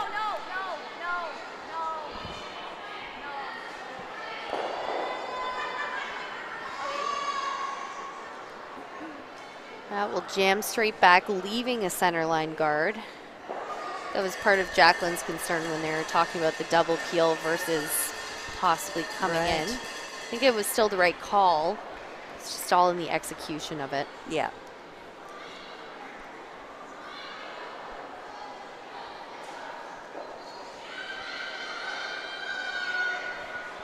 So for our viewers at home, we got word that some of you might be having a little bit of a trouble on your screen at home watching this. The screen goes a little bit grainy.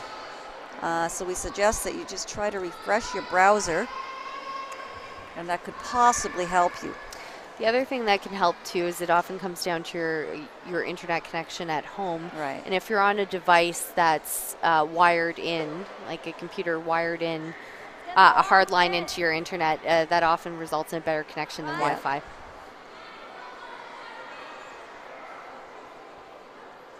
I watched it the other night on my phone, and it was clear as a bell. It's really good reception.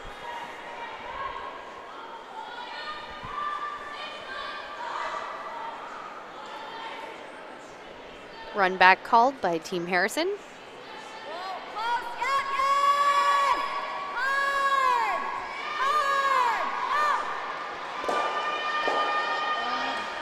And that is an unfortunate break, and these are the type of breaks that Team Brandwood needed.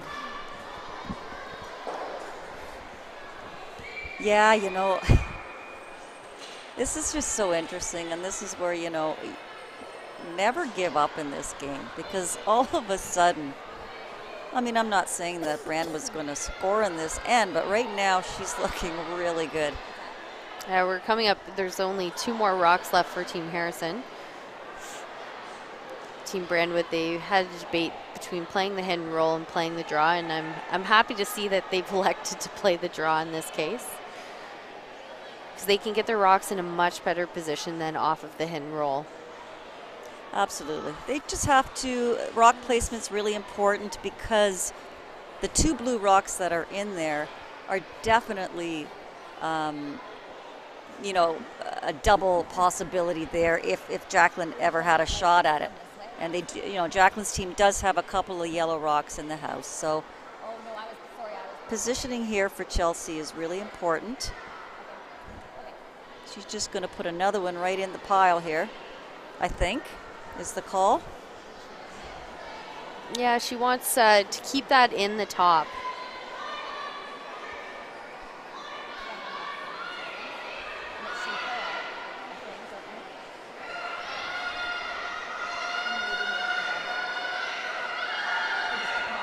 Chelsea just consulting with their sweepers on what this path will be. We haven't seen a rock thrown quite so far out, but we have seen them come back nicely. Like she might have been a hair tight, but she also has a little bit of weight on this, so it's hanging. They're looking to play the audible, come off of the yellow rock. So may not have been exactly how they pictured making it, but still a great result for Chelsea Brandwood's team.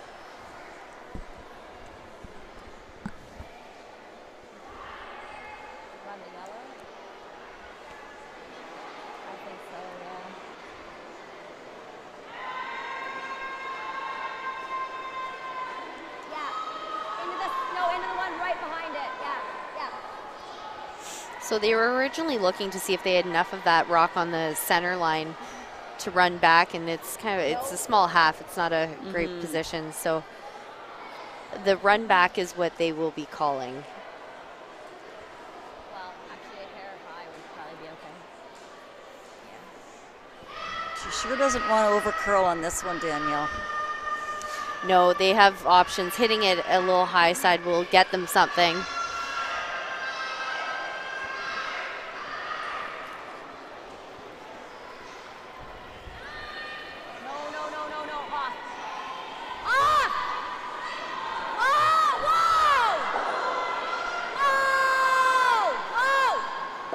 Definitely be on the high side. Oh my goodness. Oh dear. Wow. That, didn't see that one coming. Not happy with that one. Now we have, Brandwood sitting 3. And their alternate, Jillian Page, will come out to consult.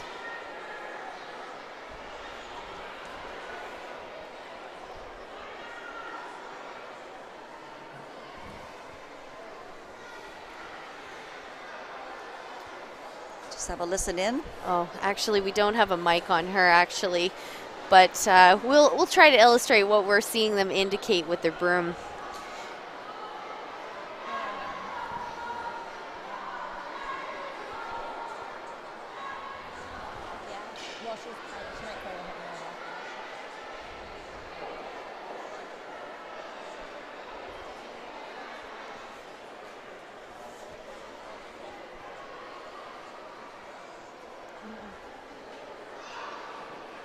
They are, right now, Jacqueline Harrison doesn't even have any sort of really a draw into the forefoot. She has more in-offs here, Mary.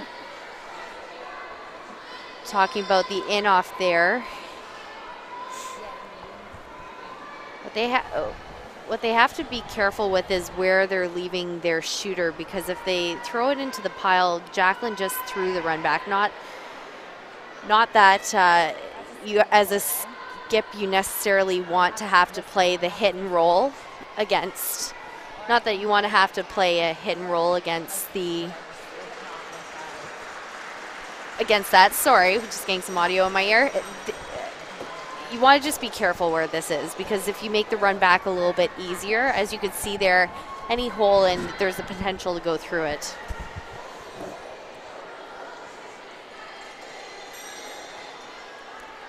So the hit and roll is what's called. Like to see a little bit of a flop in.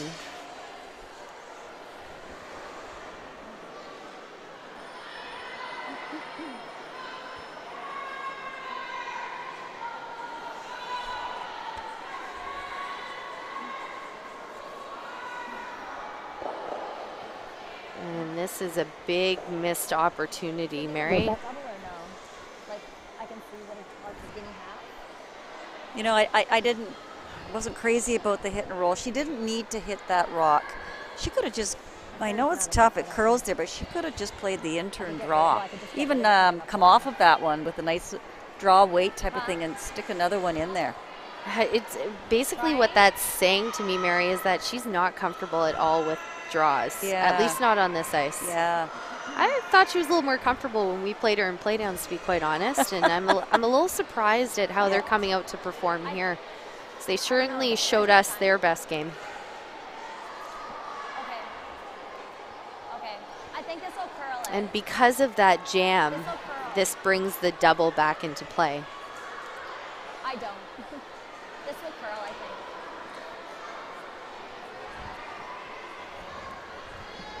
Do you like there with like 10? Okay. Lining up the double. This is a double for potential 2. They're, of course, going to lose their shooter. I mean, what they also want to keep in mind is the double would be perfect, picking up 2, but even removing 1 is pretty crucial here, just based on scoreboard alone. Yeah.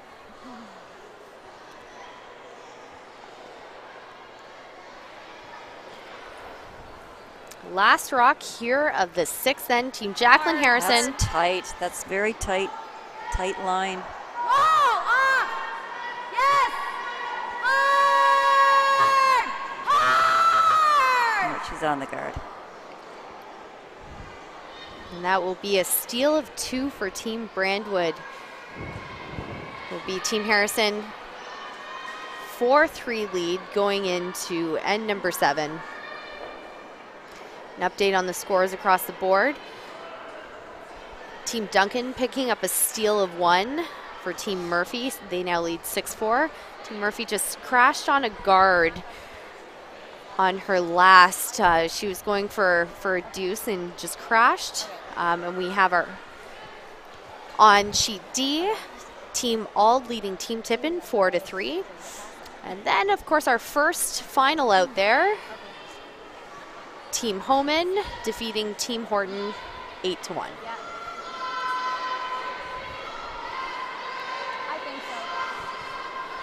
Well, that was a very, very big steal for the Brandwood team.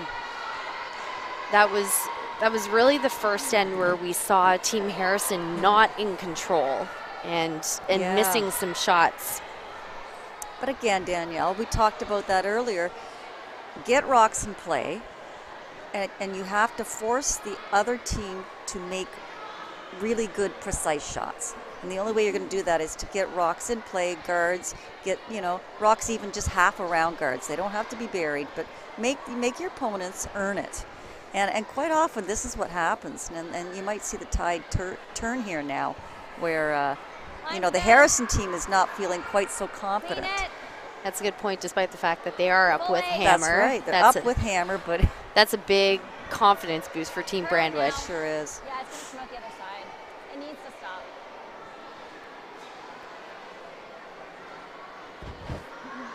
Okay, good.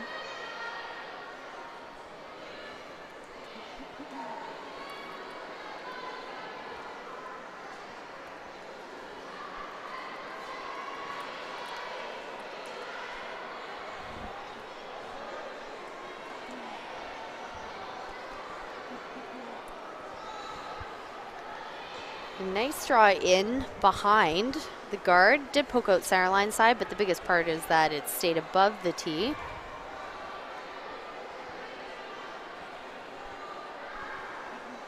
This rock needs to curl. Yeah, just another mistake. Hillary was asked just to throw another tight center guard, top 12. I think both teams are struggling with weight and also where to put the broom. Like Jacqueline's last hit there. She might have tipped it in a bit, I don't know, but I think she was a little surprised that curled as much as it did. I think so too. They jumped the sweepers on it at first to bring it out, and then they thought they had almost brought it out too far, got the sweepers off, and then it ended up crashing on the guard. So you're right, they're just not picking up on the ice quite yet. But again, it's early in the week. It is. The players, this is only their second game. Yeah.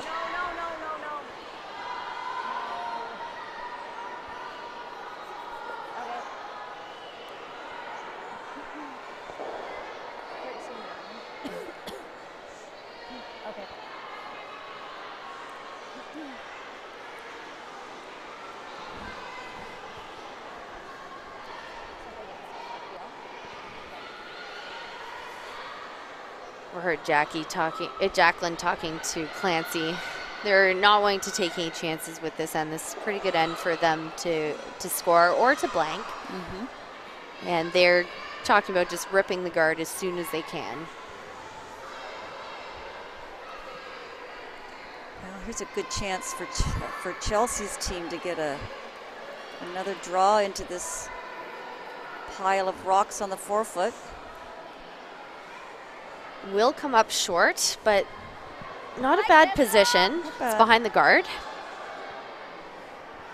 With leg forward. Even if you know. Forward.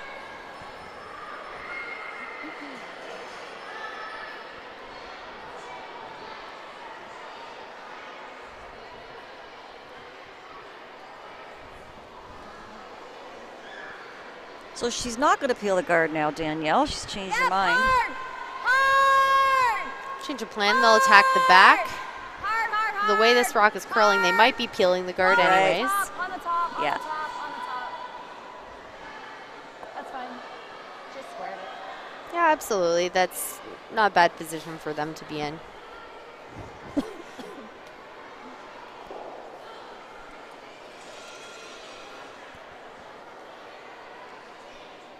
I think what Chelsea should probably do here is just put a couple more guards up and let Jacqueline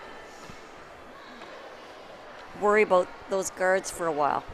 Yeah, I agree. A guard in this position might be good. Even a thought here, she's calling for the draw and around behind.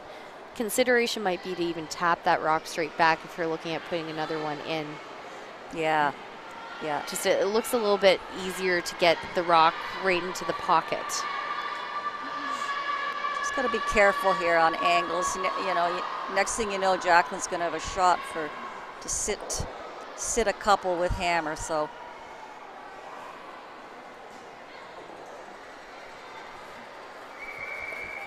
And when you're down, those types of mistakes just aren't something you can do. No.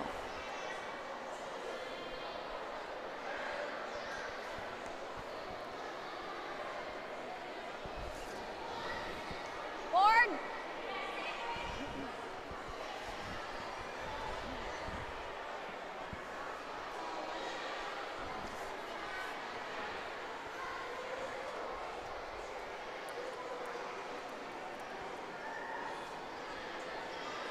Yep! Whoa, yep, yep! Whoa! Yep, hard, hard, hard! Whoa, yep, yep, yep, yep! Yep, yep, yep, yep, roll, roll, roll, roll, roll. Get the hit, get the roll. It will stick around the back 4. It's going to try that draw again.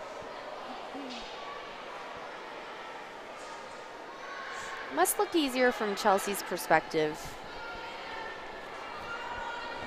But again, I think if the goal is to try to get the rock ray in between, I would say the tap is there. Okay, I don't understand this call here. She's hitting the I'm open trying one. to find some explanation too, Mary, but that back one is not doing them any harm. It's actually in a good position for them. And they're just going to give backing and make it hard to remove those 2 yellow ones. So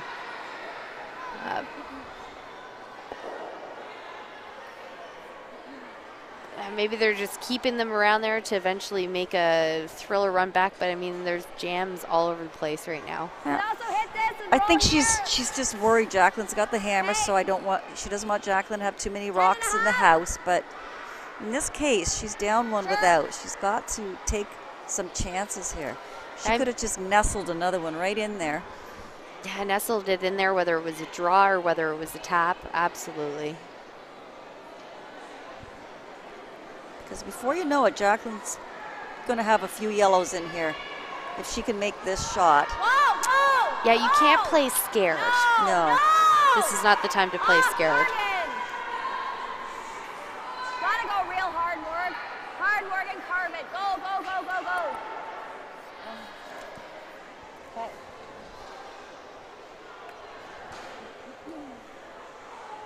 She's calling the run.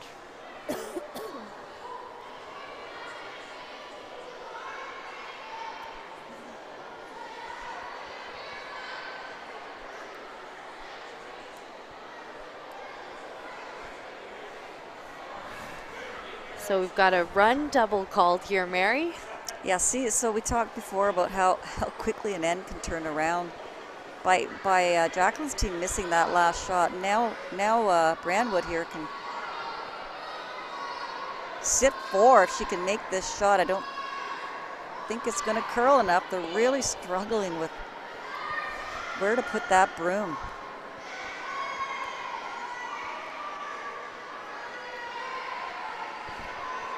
And this is a case when you're down and trying to force. I want to just look at playing a tap, getting more rocks in. I mean, if they made that, that was great. But now the alternative and the problem with the way they missed that is now Jacqueline can now sit 3. She gets a little flop in, and this end can just turn around. Whereas if they had played the tap earlier, even on that last shot, and then played the run when their rock was in a good position, right, they would have been sitting a little prettier. I would like to use both of my timeouts this end. Our commentator timeouts.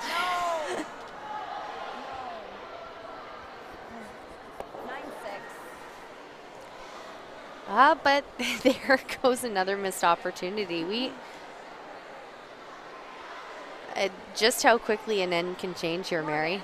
Morgan, can you talk to those people about our clock? They ran our clock the whole time that Brandon's team was throwing. Like, there should be more like at least 12 minutes on our clock. Oh, the double being called by Chelsea Brandwood. Yeah, 9-6. At this point, now I finally agree with a call on this end. Mary played the double. Because even though they'll sit and they'll leave a double right back for Team Harrison, at least they're removing those rocks. They can possibly even go for a steal in the even ends. Or, I mean, the force is still in play. Right. I was saying steal in the 8th, assuming that the double would be made and then there would be a blank. But perhaps I shouldn't jump so far ahead because the shots aren't made perfectly. That will not come into play. This one's out there. I don't think she's making this.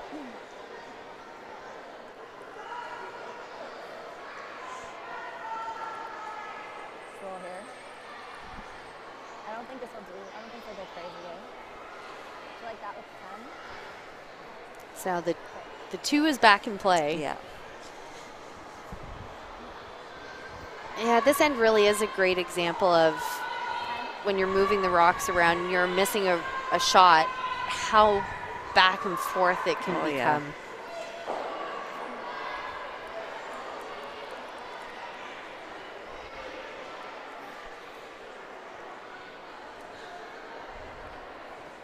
So this will be a hit and roll called by Team Harrison.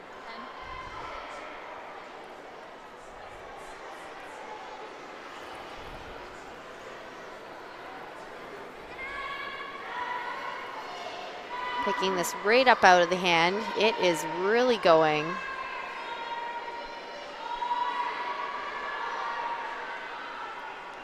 They will make the hit. We'll stick right beside, so the double will be available for Team Brandwood. One rock is slightly higher, so they have to be careful how they bounce. If they hit too much of the rock closer to the center line, you can still double, but they may end up rolling up and out.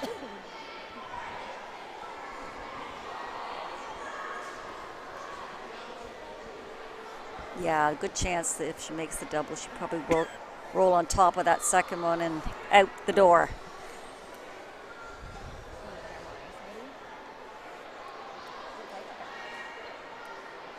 Just looking at the other sheets here, Danielle, 7-4 for Team Duncan over Team Murphy, playing the 8th then, with Murphy having hammer. Auld is up 6-3 on Tippin. Tippin has hammer in the 8th.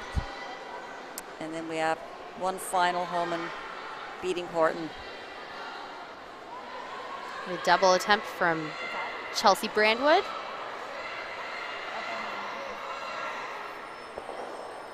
And they get it. Team Harrison playing for the blank.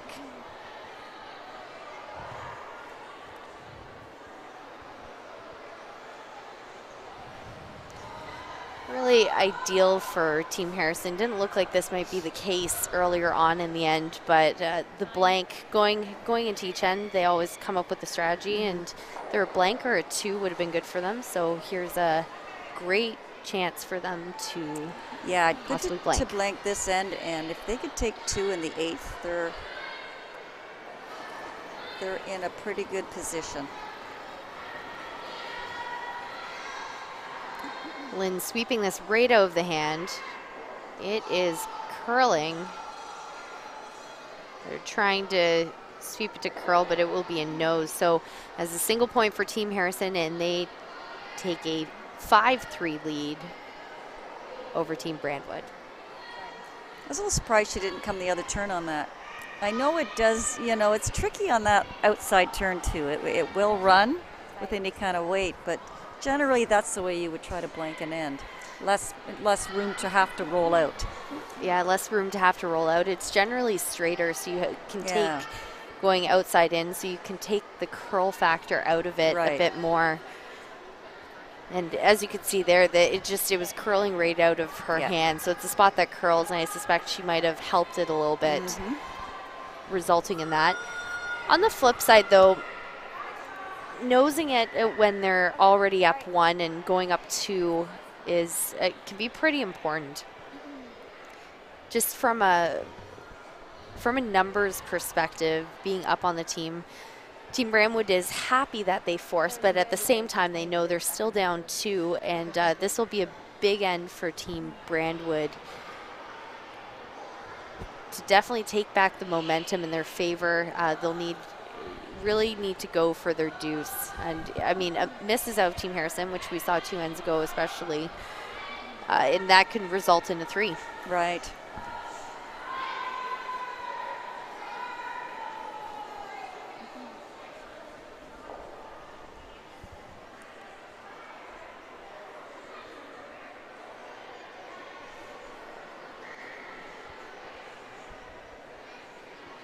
Team Harrison asking for 1 right into the top 4.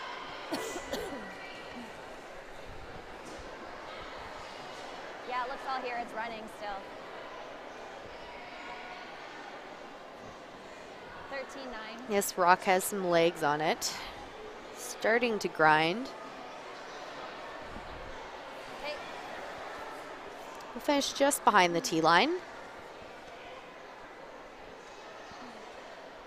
So here's where our leads are extremely important. Latter part of the game. This corner guard is crucial.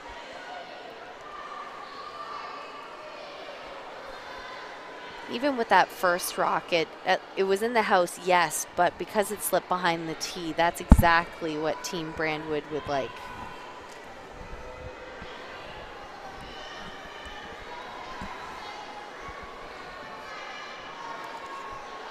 Nice corner guard.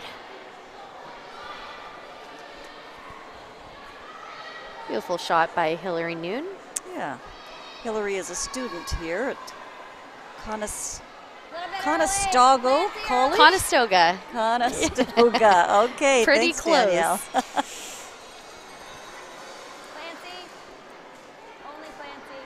Yeah, this is a university and college town. Right. Around here, we've got University of Waterloo, Wilfrid Laurier University, and Conestoga College. I had never heard of that college, to tell you the truth. It's, well, especially, of course, being from the Toronto area, we're hearing all about the colleges in the Toronto area, not to mention UIT and whatnot that we have out in the East End.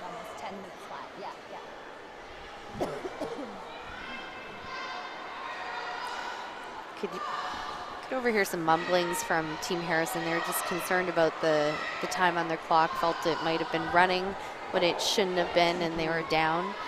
And time can play a factor into this, so Jacqueline was getting a little concerned about that. Should have been changed. You can see on the clock now, it's just over 11 minutes for Team Harrison and just under 12 for Team Brandwood.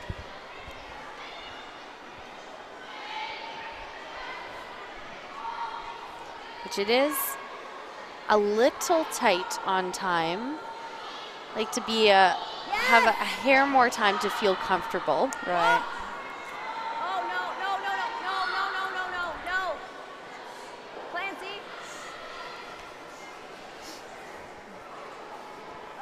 Make contact and get a slight roll towards the outside.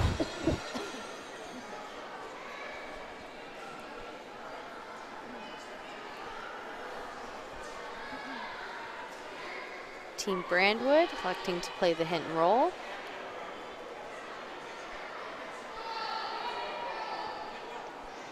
best roll would be if she could roll right over behind her own corner guard. The longer roll. So this rock is hanging out there.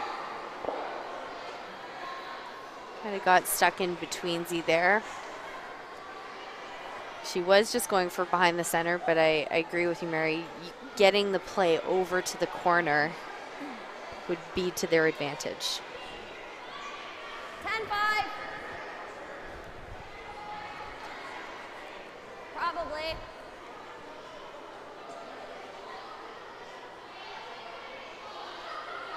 It's a hit through the port for Lynn Krivyazik.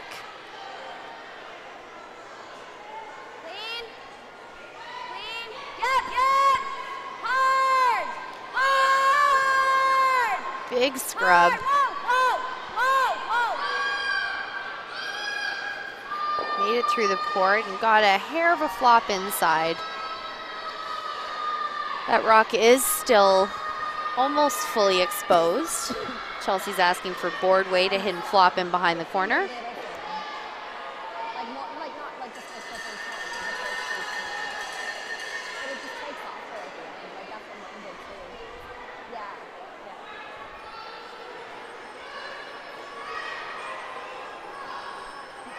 yeah. Mine's looking close. Now we're seeing it make a big turn. Will get the hit, but it'll be just the nose. Slight flop to the outside. A little less weight than they were expecting. Actually, throw board.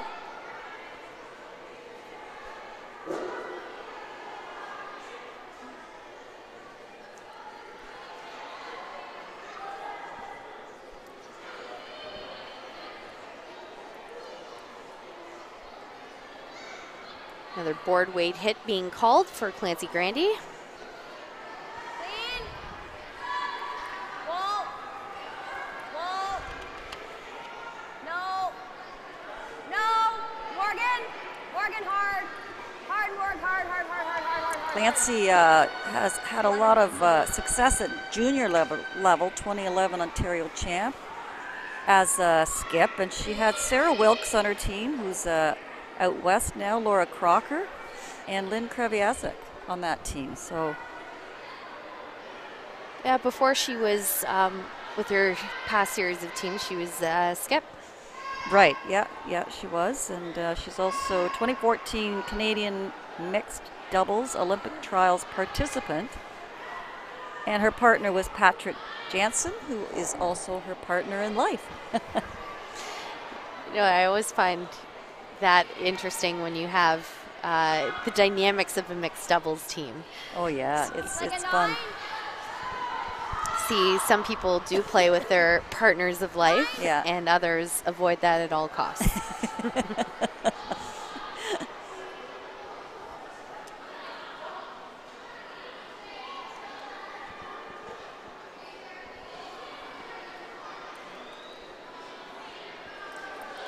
Clean. Clean. Yep, yep, yes. Hard. Hard. Hard, hard, hard. Whoa, whoa, whoa. The hit and roll right into the center. Nice shot.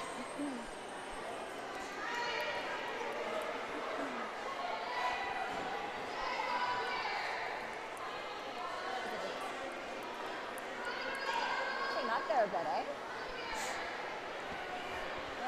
Playing the hit through this port.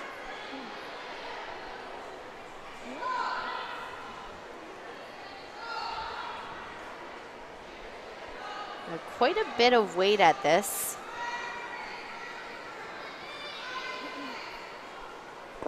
Got the hit, but it will roll out.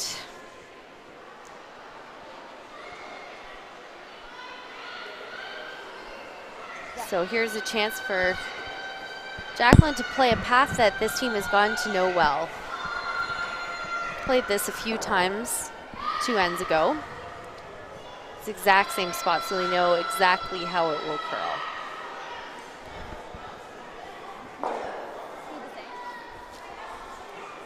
It's like that 14-5 or stuff.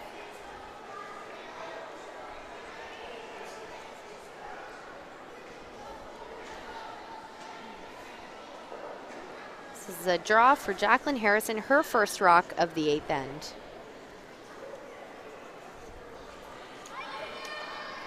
I think it's all there, guys. Guys, I think it's all there. Sweeper's picking this up, thinking that it's a hair light. Whoa, whoa! Looks like it's running quite well from this perspective. No!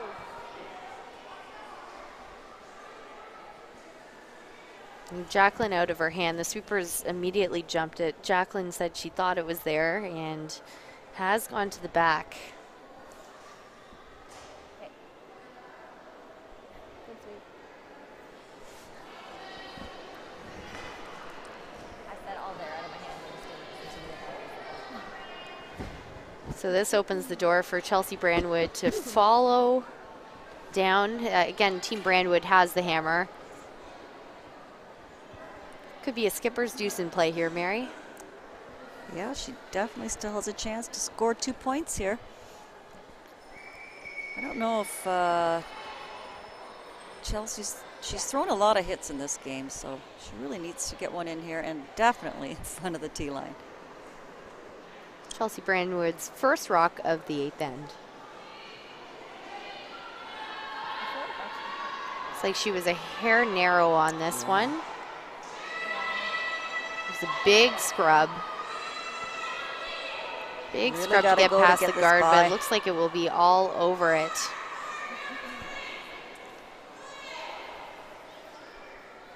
That's a shame because she had perfect draw weight on that. I threw this, remember that? That's a nice spot on the catch ice that too. It guys moves will so throw? much. Any I think I inside like that. motion is just going to take off. Jacqueline back to a spot that she's played before. It was about 4 ends ago. She played a hit in this exact spot. 10. That pass I threw earlier in the game.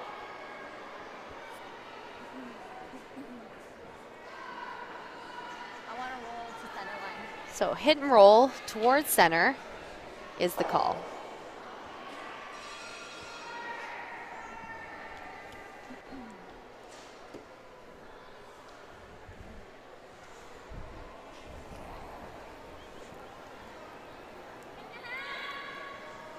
No. Yep.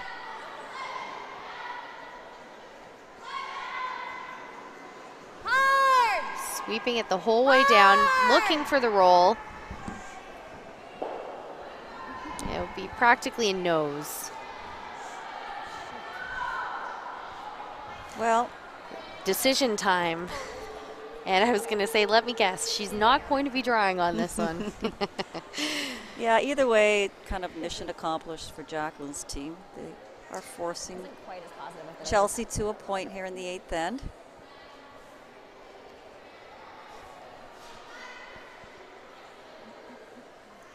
This game ended up to be a lot closer than I thought it was going to be after about the first 3 or 4 ends. It was looking like it was all Harrison. Yeah, it was just one bad end by Harrison, and Brandwood My first one, you guys making a few shots when it counted. Yeah. I did. Didn't you But hear this me? is the last rock of the 8th end. Chelsea Brandwood needs the hit, avoid the guard to pick up a single, not and happy she with will that. be all over it. It's a hit. She does make contact with the second one, but it's a steal of 1 for Team Harrison and 6-3 lead after 8 ends of play. She didn't even watch her shot. She doesn't even know this. She actually only gave up 1. Yeah, you can see she turned around before I even got to the hog line. Yeah. Frustrating times for that team. I know they have the ability to play much, much better. Oh, And absolutely. we've even seen some flashes of brilliance in this game. Oh, Just yeah. need a lot more flashes coming for the last 2 ends for Team Brandwood. Yeah. Yard sale. Take a But I quick. mean, even Jacqueline's team is not playing up to their potential by any means. And I think it is they're struggling where to put the broom. They're not catching the sweep as soon as they could be. Just stuff like that. They'll get better as the week goes on. Quick update across the ice. Have a 7-4 lead for Team Duncan over Team Murphy. Team Murphy, though, sitting a couple in the house on this rock, and they're a half-decent setup, so it looks like they might be able to generate at least one, if not a couple, out of this end. Team Ald leading Team Tippin 6-4 after 8 ends. And then, of course, we have our final, which was Team Holman 8-1 over Team Horton. Line's good. Okay. It's running. There it goes. Curling now. Just gradual, just gradual. So Team Harrison up 6-3. They'd really like to see a force here. Full four, full four. Forcing Chelsea Chelsea Brandwood, goodness gracious, into a single. I think the key here for Team Brandwood is getting the rocks in position. They've been doing it really well. Hillary's been making some nice corner guards. It will be just using them now. Yeah, a lot of it has been execution or lack of.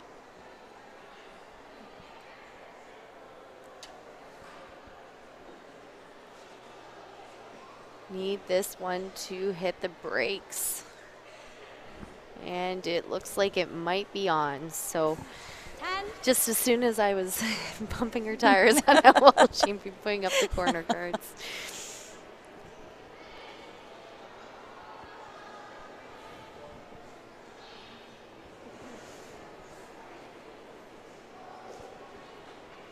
Clean. Clean. Yep. Yep. Walk. Clean. Yep. Yes. Yes. Hard. Hard. Hard. Hard. Hard. Hard. Hard. Hard. Hard. Hard. Hard. That spot just goes.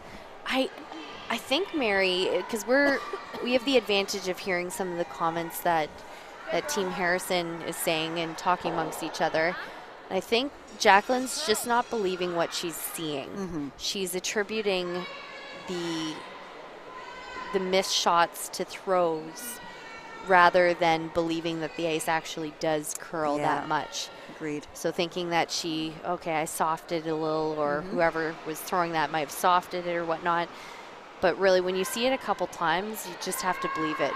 But on the other hand, that's where your teammates can come into play. Because I'll admit, sometimes as a skip, I don't pick up on that all the time. And that's where everyone knowing what's going on and seeing, also giving feedback potentially on their throws, saying, sometimes it will look a little bit different from the skip's perspective versus what it actually is from the thrower. So a thrower saying, yeah, I know it might have looked like I turned it, but I really felt like at the end, I just, set it a little straight. So if it's over curling there, I think we need more ice. Here. Okay, don't leave it beside it. Back here, back. Back here. Don't leave it beside it.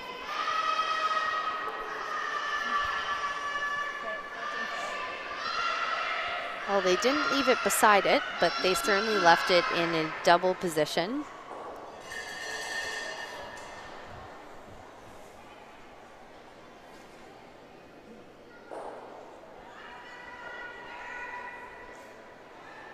Team Brandwood calling the double. They'd like to also see this roll behind the guard. I would say, Mary, even without worrying about the double, just get that hit and roll. I mean, here too, I would actually prefer seeing them just as they almost get the roll, actually just ignoring that and coming around the corner guard and dealing with those later. Yeah, no need to hit those two rocks. She should have just come around the corner guard. 10.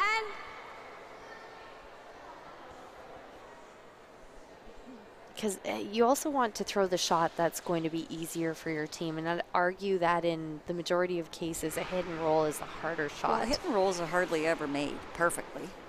Yep, yep. Yes! Hard! Hard! Hard! Hard, hard, hard, hard, hard, hard. And they squeak it behind the guard. Great brush. Great brush. Even actually that worked out decently well for them to roll open. If they had rolled right buried in behind, that actually wasn't what they wanted, because then it would give Team Brandwood backing. I mean, there is still backing as it is, but at least it's not behind cover. Yeah, she's still going to use it. Not sure what she's calling here because the broom doesn't look to me like there's enough for the draw. Maybe a little tap.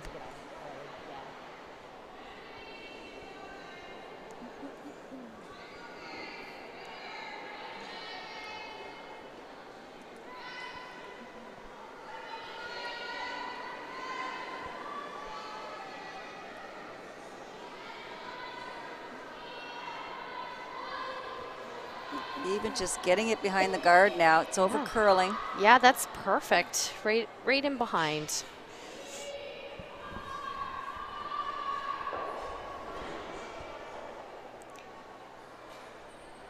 I mean, as long as they've gotten misses out of Team Harrison before.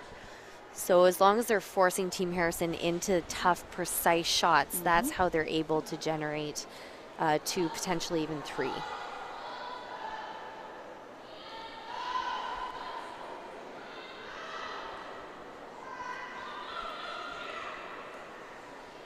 Okay, wait then.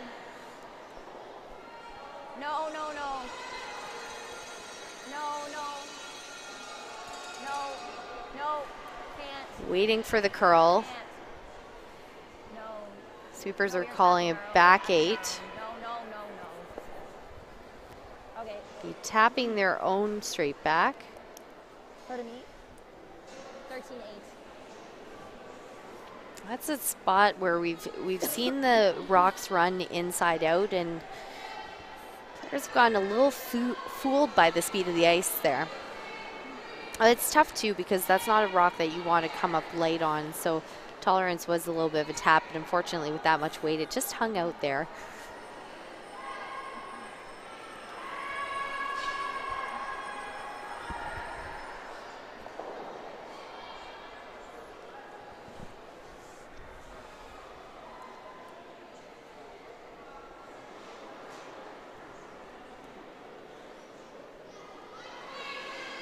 Picking up this rock right out of the hand, saying line's tight. Yeah, this is really going to curl once it hits center line. She might as well just try to get it around that corner guard again. That's actually just a great shot if she can do that.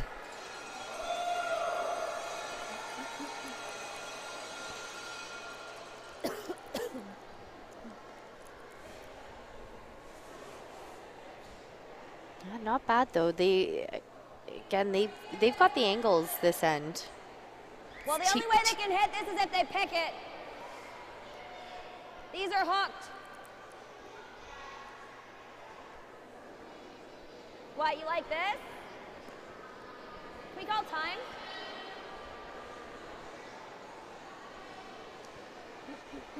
So timeout called by Team Harrison. They do not have a coach or a fifth with them this week, so it'll just be the 4 players heading down the ice. Just have a listen in. If you get rid of one, I think this, like, if you hit it at all on the outside, it's probably going to spin here.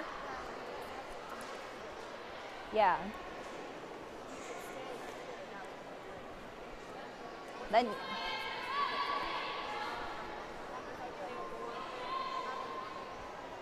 Yeah, because like this would be to hit a 10 with nose there.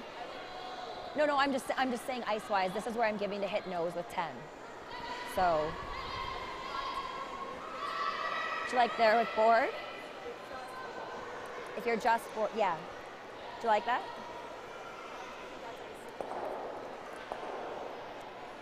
I think it'll finish. Like the hits, Morgan's 10 finished here. Okay, well then here. Just board. Okay. Okay.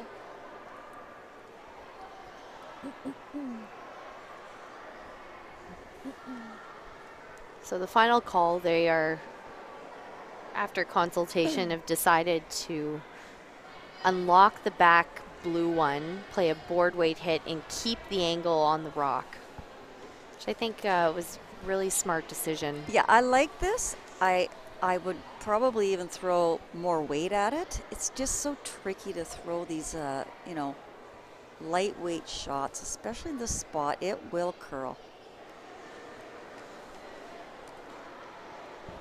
Clancy Grandy with her first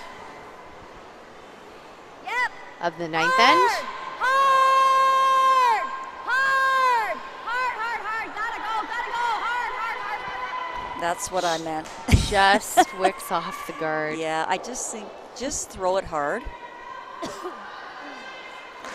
in those tricky spots.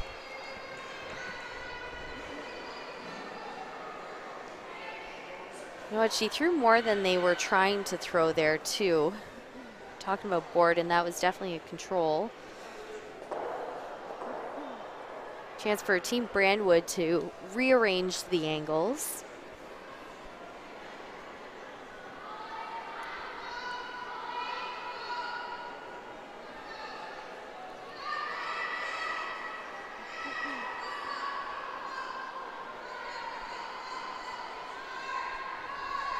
They're going for the back one now. They do clip it and roll out. Nice shot. Though, as soon as I say that, there's a bit of a lineup.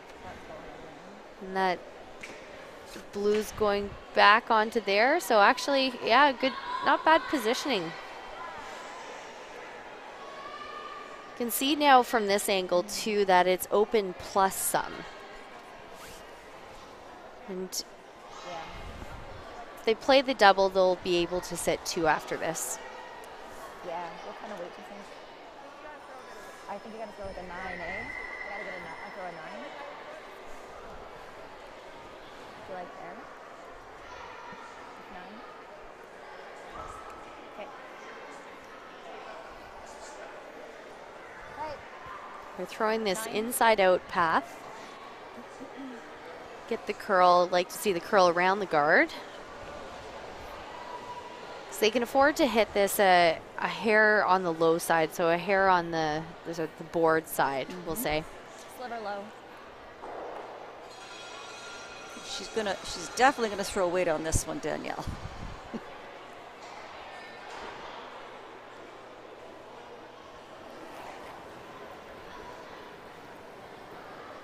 No. It's looking pretty close. Whoa! Off! No, no, no, no, no.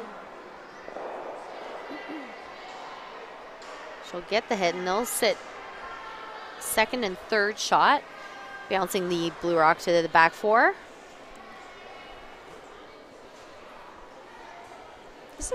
Chelsea has a chance to double these out and sit 3.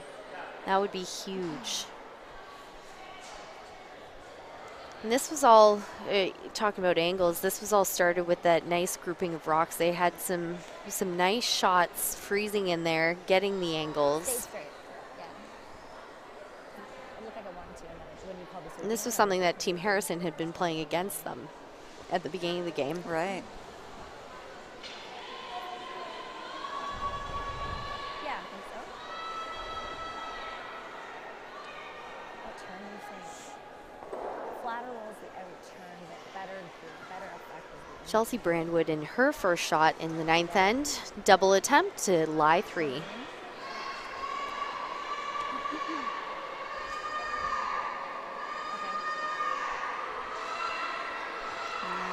Over curl here. Over curl. Clip the back. Manages to stick around. And it Is she looks gonna like be second. It looks like they're going to be 1 and 2. Going to take a close look at it. Well, it's pretty close.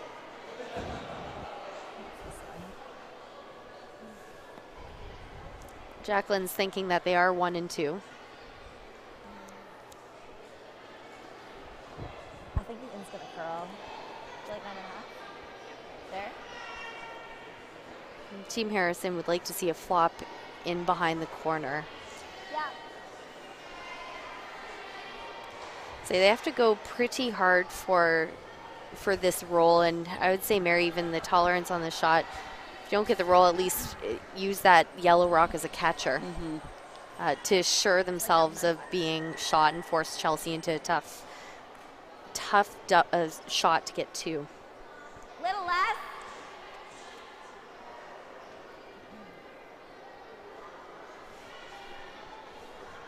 We certainly haven't seen too many under curls in this game today.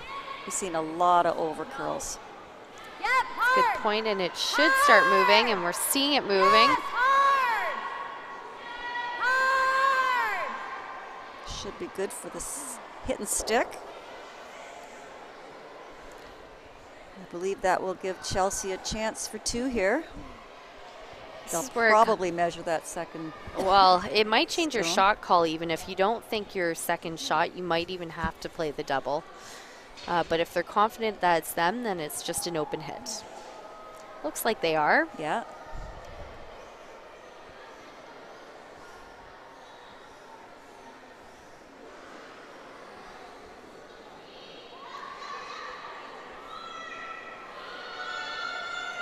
So it'll be an open hit for what they're thinking might be 2. Might come down to a measure. We wouldn't be surprised if Team Harrison decides to throw a stick to it.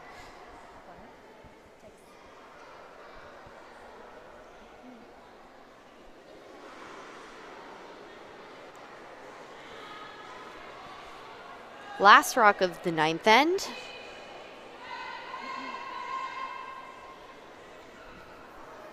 And that will be good for 1. We're thinking 2. The thirds are going to consult, have a good look at it. We do have a final over here on sheet D. Auld defeating Tippin with a score of 9-4. And it was decided that it was 2, so on our feature sheet, it will be Team Harrison with a 6-5 lead over Team Brandwood. Team Harrison with the hammer in the last. Sheet A, Team Duncan up 7-5 over Team Murphy. Team Murphy only getting a single on end 8 after an attempt for multiple.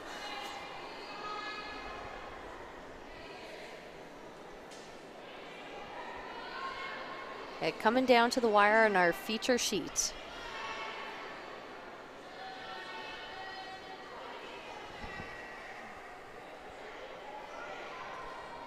Back 12. So the tick shot is what's being called here. And Team Harrison likes to play, well, at least in this instance, with back 12 weight. Mm-hmm. Whoa, no, no, no, no, no. No. No, no. Can't. Lynn, try. No, it's Just poked it out a Yeah. hair. Heavy. And a hair heavy, according to Jacqueline, but it looked at the end of her delivery like she had just poked it out a little bit further than they wanted.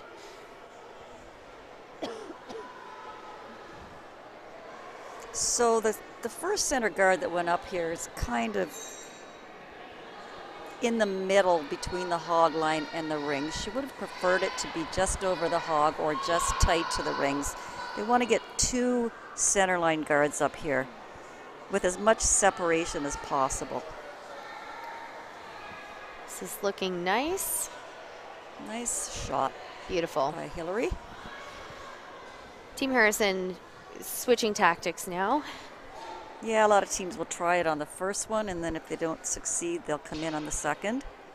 The other thing, too, where those 2 center line guards are, is that they're decently close, so you could get a double on them at some point. Room. Room. Too much room. Whoa, switch. Looks all here. Looks all here. Yeah, go get Lynn. Yeah, go, go, go. Hard, hard, hard. Go, go, go, go, go, go, go. That rock just ground down, and pretty good placement for them. On the top, Team Brandwood will play the freeze. Yeah, that was a very nice shot by Morgan.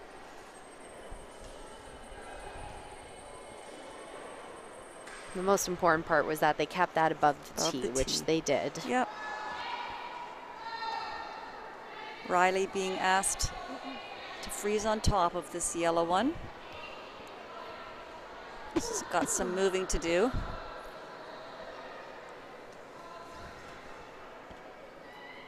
They could come around everything here, but I think it's too late. Actually, that's not a bad shot. A little bit of a bounce. And a quick update on the other sheet left out on the ice. Team Duncan forcing Team Murphy to a single point in end 9. Or, sorry, Team Murphy stealing a single point in end 9. It'll be Team Duncan up 1 with the hammer in end 10. Whoa, whoa. Whoa. No. That's fine. Going for the double, but it'll be a single peel for Lynn Kurviazik.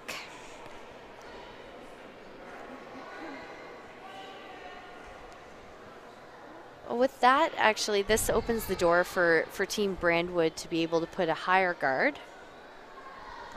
Now, they did talk about going in here, Mary. I think she's indicating to go in. This is a very big mistake.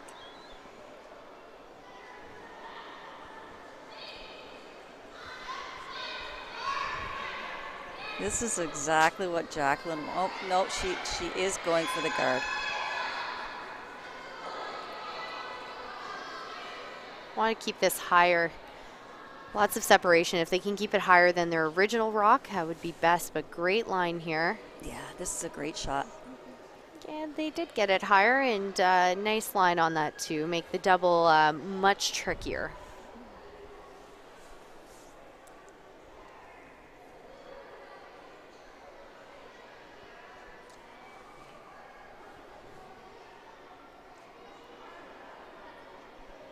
Lynn Kurviazik's second rock of the 10th end. Yep. Clean. And just a single peel.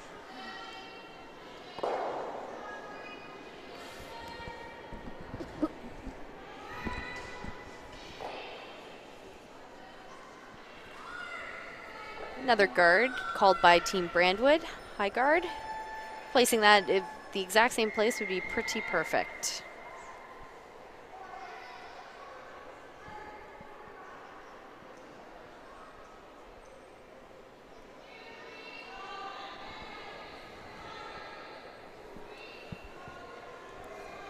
This is coming in a little hotter than the first one. Sweeper's giving it a chance to grab some of the pebble.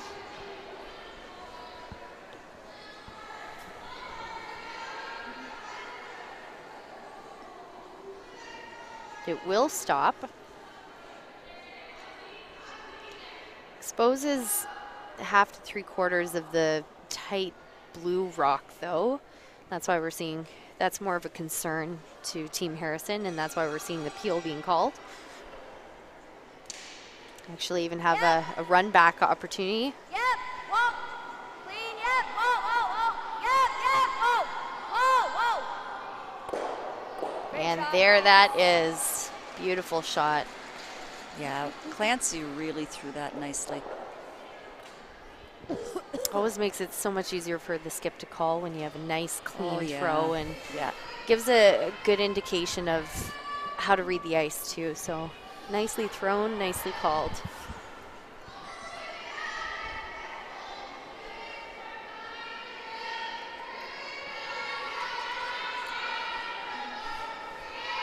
Calling the freeze. Brenda Holloway. Line is looking pretty close, as is the weight. This is the part where we see it start to grind. Well, it's grinding, and it didn't see the finish that we've been seeing there earlier. No, because she had perfect weight. No, I think Jacqueline needs to rip the guard off here, don't you think? I'd say that's the one that's hurting them currently.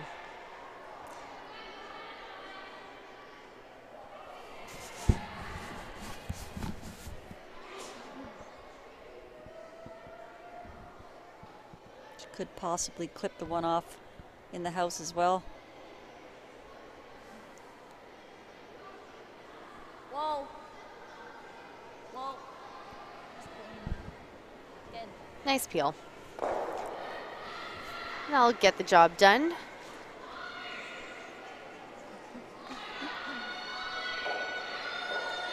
It's calling for a guard on her rock in the side 4.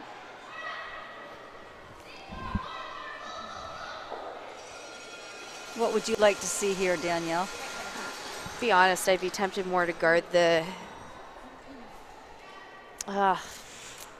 I think at this point you have to deal with the one on the button. I think so, the freeze.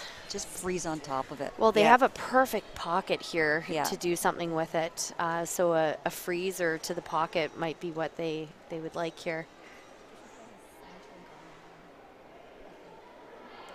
So the thing here, too, is that Team Harrison is up by a single point, and even if they throw the guard, Team Harrison peels, and then they play a hit or a little tap on Chelsea's second one, Team Harrison doesn't have to stick around.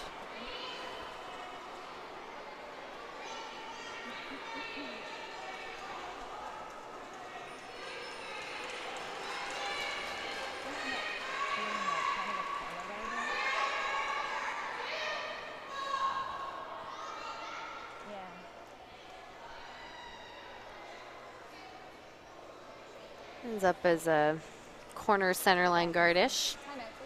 Timeout called by Team Harrison. See, Team Harrison has about 2 minutes and change on the clock, and Team Brandwood over 3. Hit this. And roll away, probably. Yeah.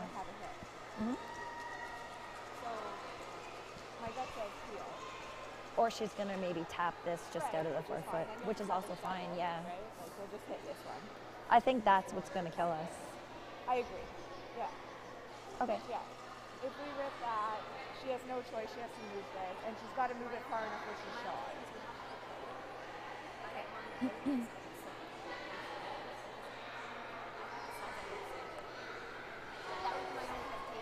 I think she's going to get more curl than we'd be able to get, so I feel like she would be able to. Well, yeah. Both shots are. It's one or. Do you have a gut? One or the other? If you hit and roll this way, she's got to tap that and stay for shot. And then you're only playing against the one anyways, right? It's, you are either going to have a draw or you're just going to be able to rip it. Could play it tight, like with this, and then if I just, you know what I mean? Yeah, I think you have more than enough. Like, you don't. Yeah. Yeah. What kind of weight do you think? 9.5? So good arguments made by everyone on the ice, and really good discussion by the team.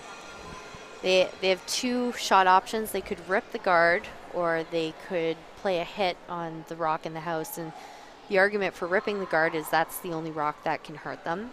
The argument for hitting is that they wouldn't be throwing against a loss potentially, that they would be throwing against the tie. But in the end, it comes down to what Jacqueline feels she wants to throw, and what she feels she has the best shot at making.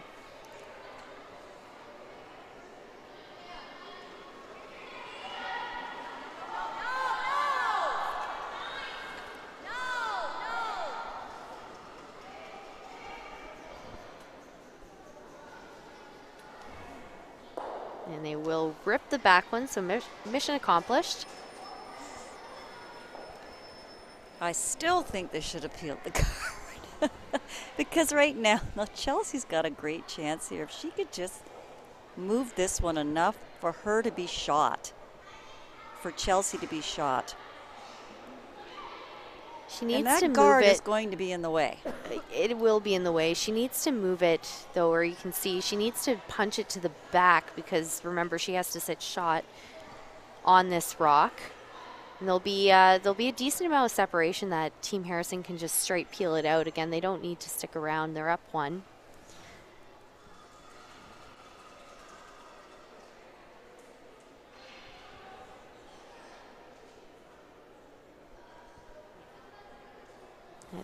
Chelsea hasn't played too many draws this game. No. And this will be a very precise tap back. Chelsea Brandwood's last rock of the 10th end.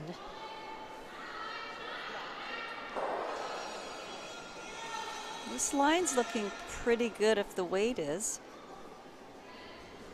Weight is looking like it's cruising. That's going to bump it right out of the house, if anything.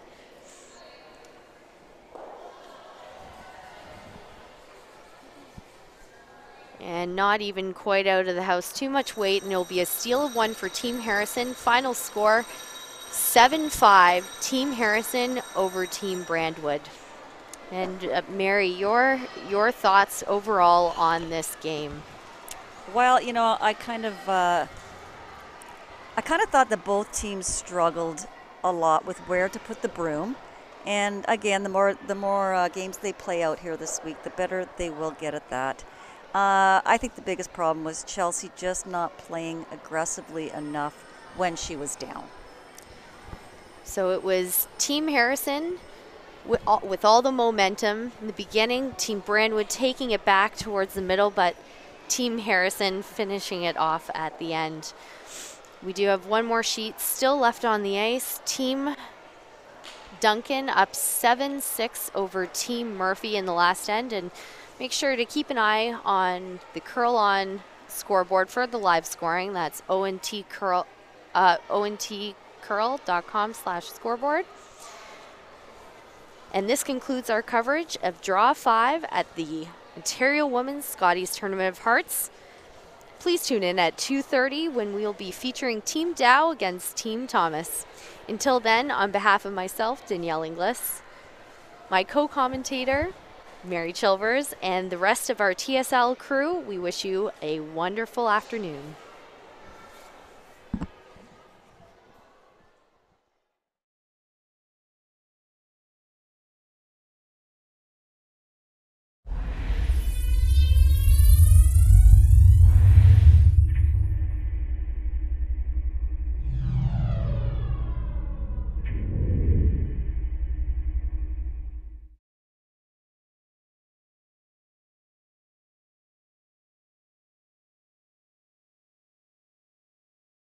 Why is curling such a passion for Canadian farmers? We think we know. In farming and curling, the idea is the same. It's about friends and family, teamwork, using the right tools, and getting it done under pressure. That's why New Holland and Pioneer Hybrid are proud to support Curling Canada, helping to grow the game we love. From your team at New Holland and Pioneer Hybrid, here's to success in the field and fun in the rink. Every day you go new places. A small change in how you do things, or moving your things to a whole new town, or many things to many towns all at once. No matter how small the move, it can be a big leap from where you are now. You've got it in you to go new places. So do we. We go there every day. We're here to help you move to places on the map, in the mind, in the heart, or all three. Go new places with AMJ Campbell. Contact us at 888-AMJ-MOVE or amjcampbell.com. I believe hard work and honest sweat are the building blocks of a person's character. I believe farming nurtures the close family ties that make life rich in ways money can't buy. I believe that true happiness comes from watching your crops ripen in the field, your children grow tall in the sun, your whole family feel the pride that springs from their shared experience. I believe in farming because it makes all this possible. Long before the snow begins to melt, planning for the seeding season is underway. Start seeding off strong by using the right drill for the job. New Holland's P2082 disc drill precisely and consistently places seed and fertilizer for rapid nutrient uptake, and it does it all in one pass. Experience equal and even emergence through the innovation of New Holland. To learn more, visit your local New Holland dealer.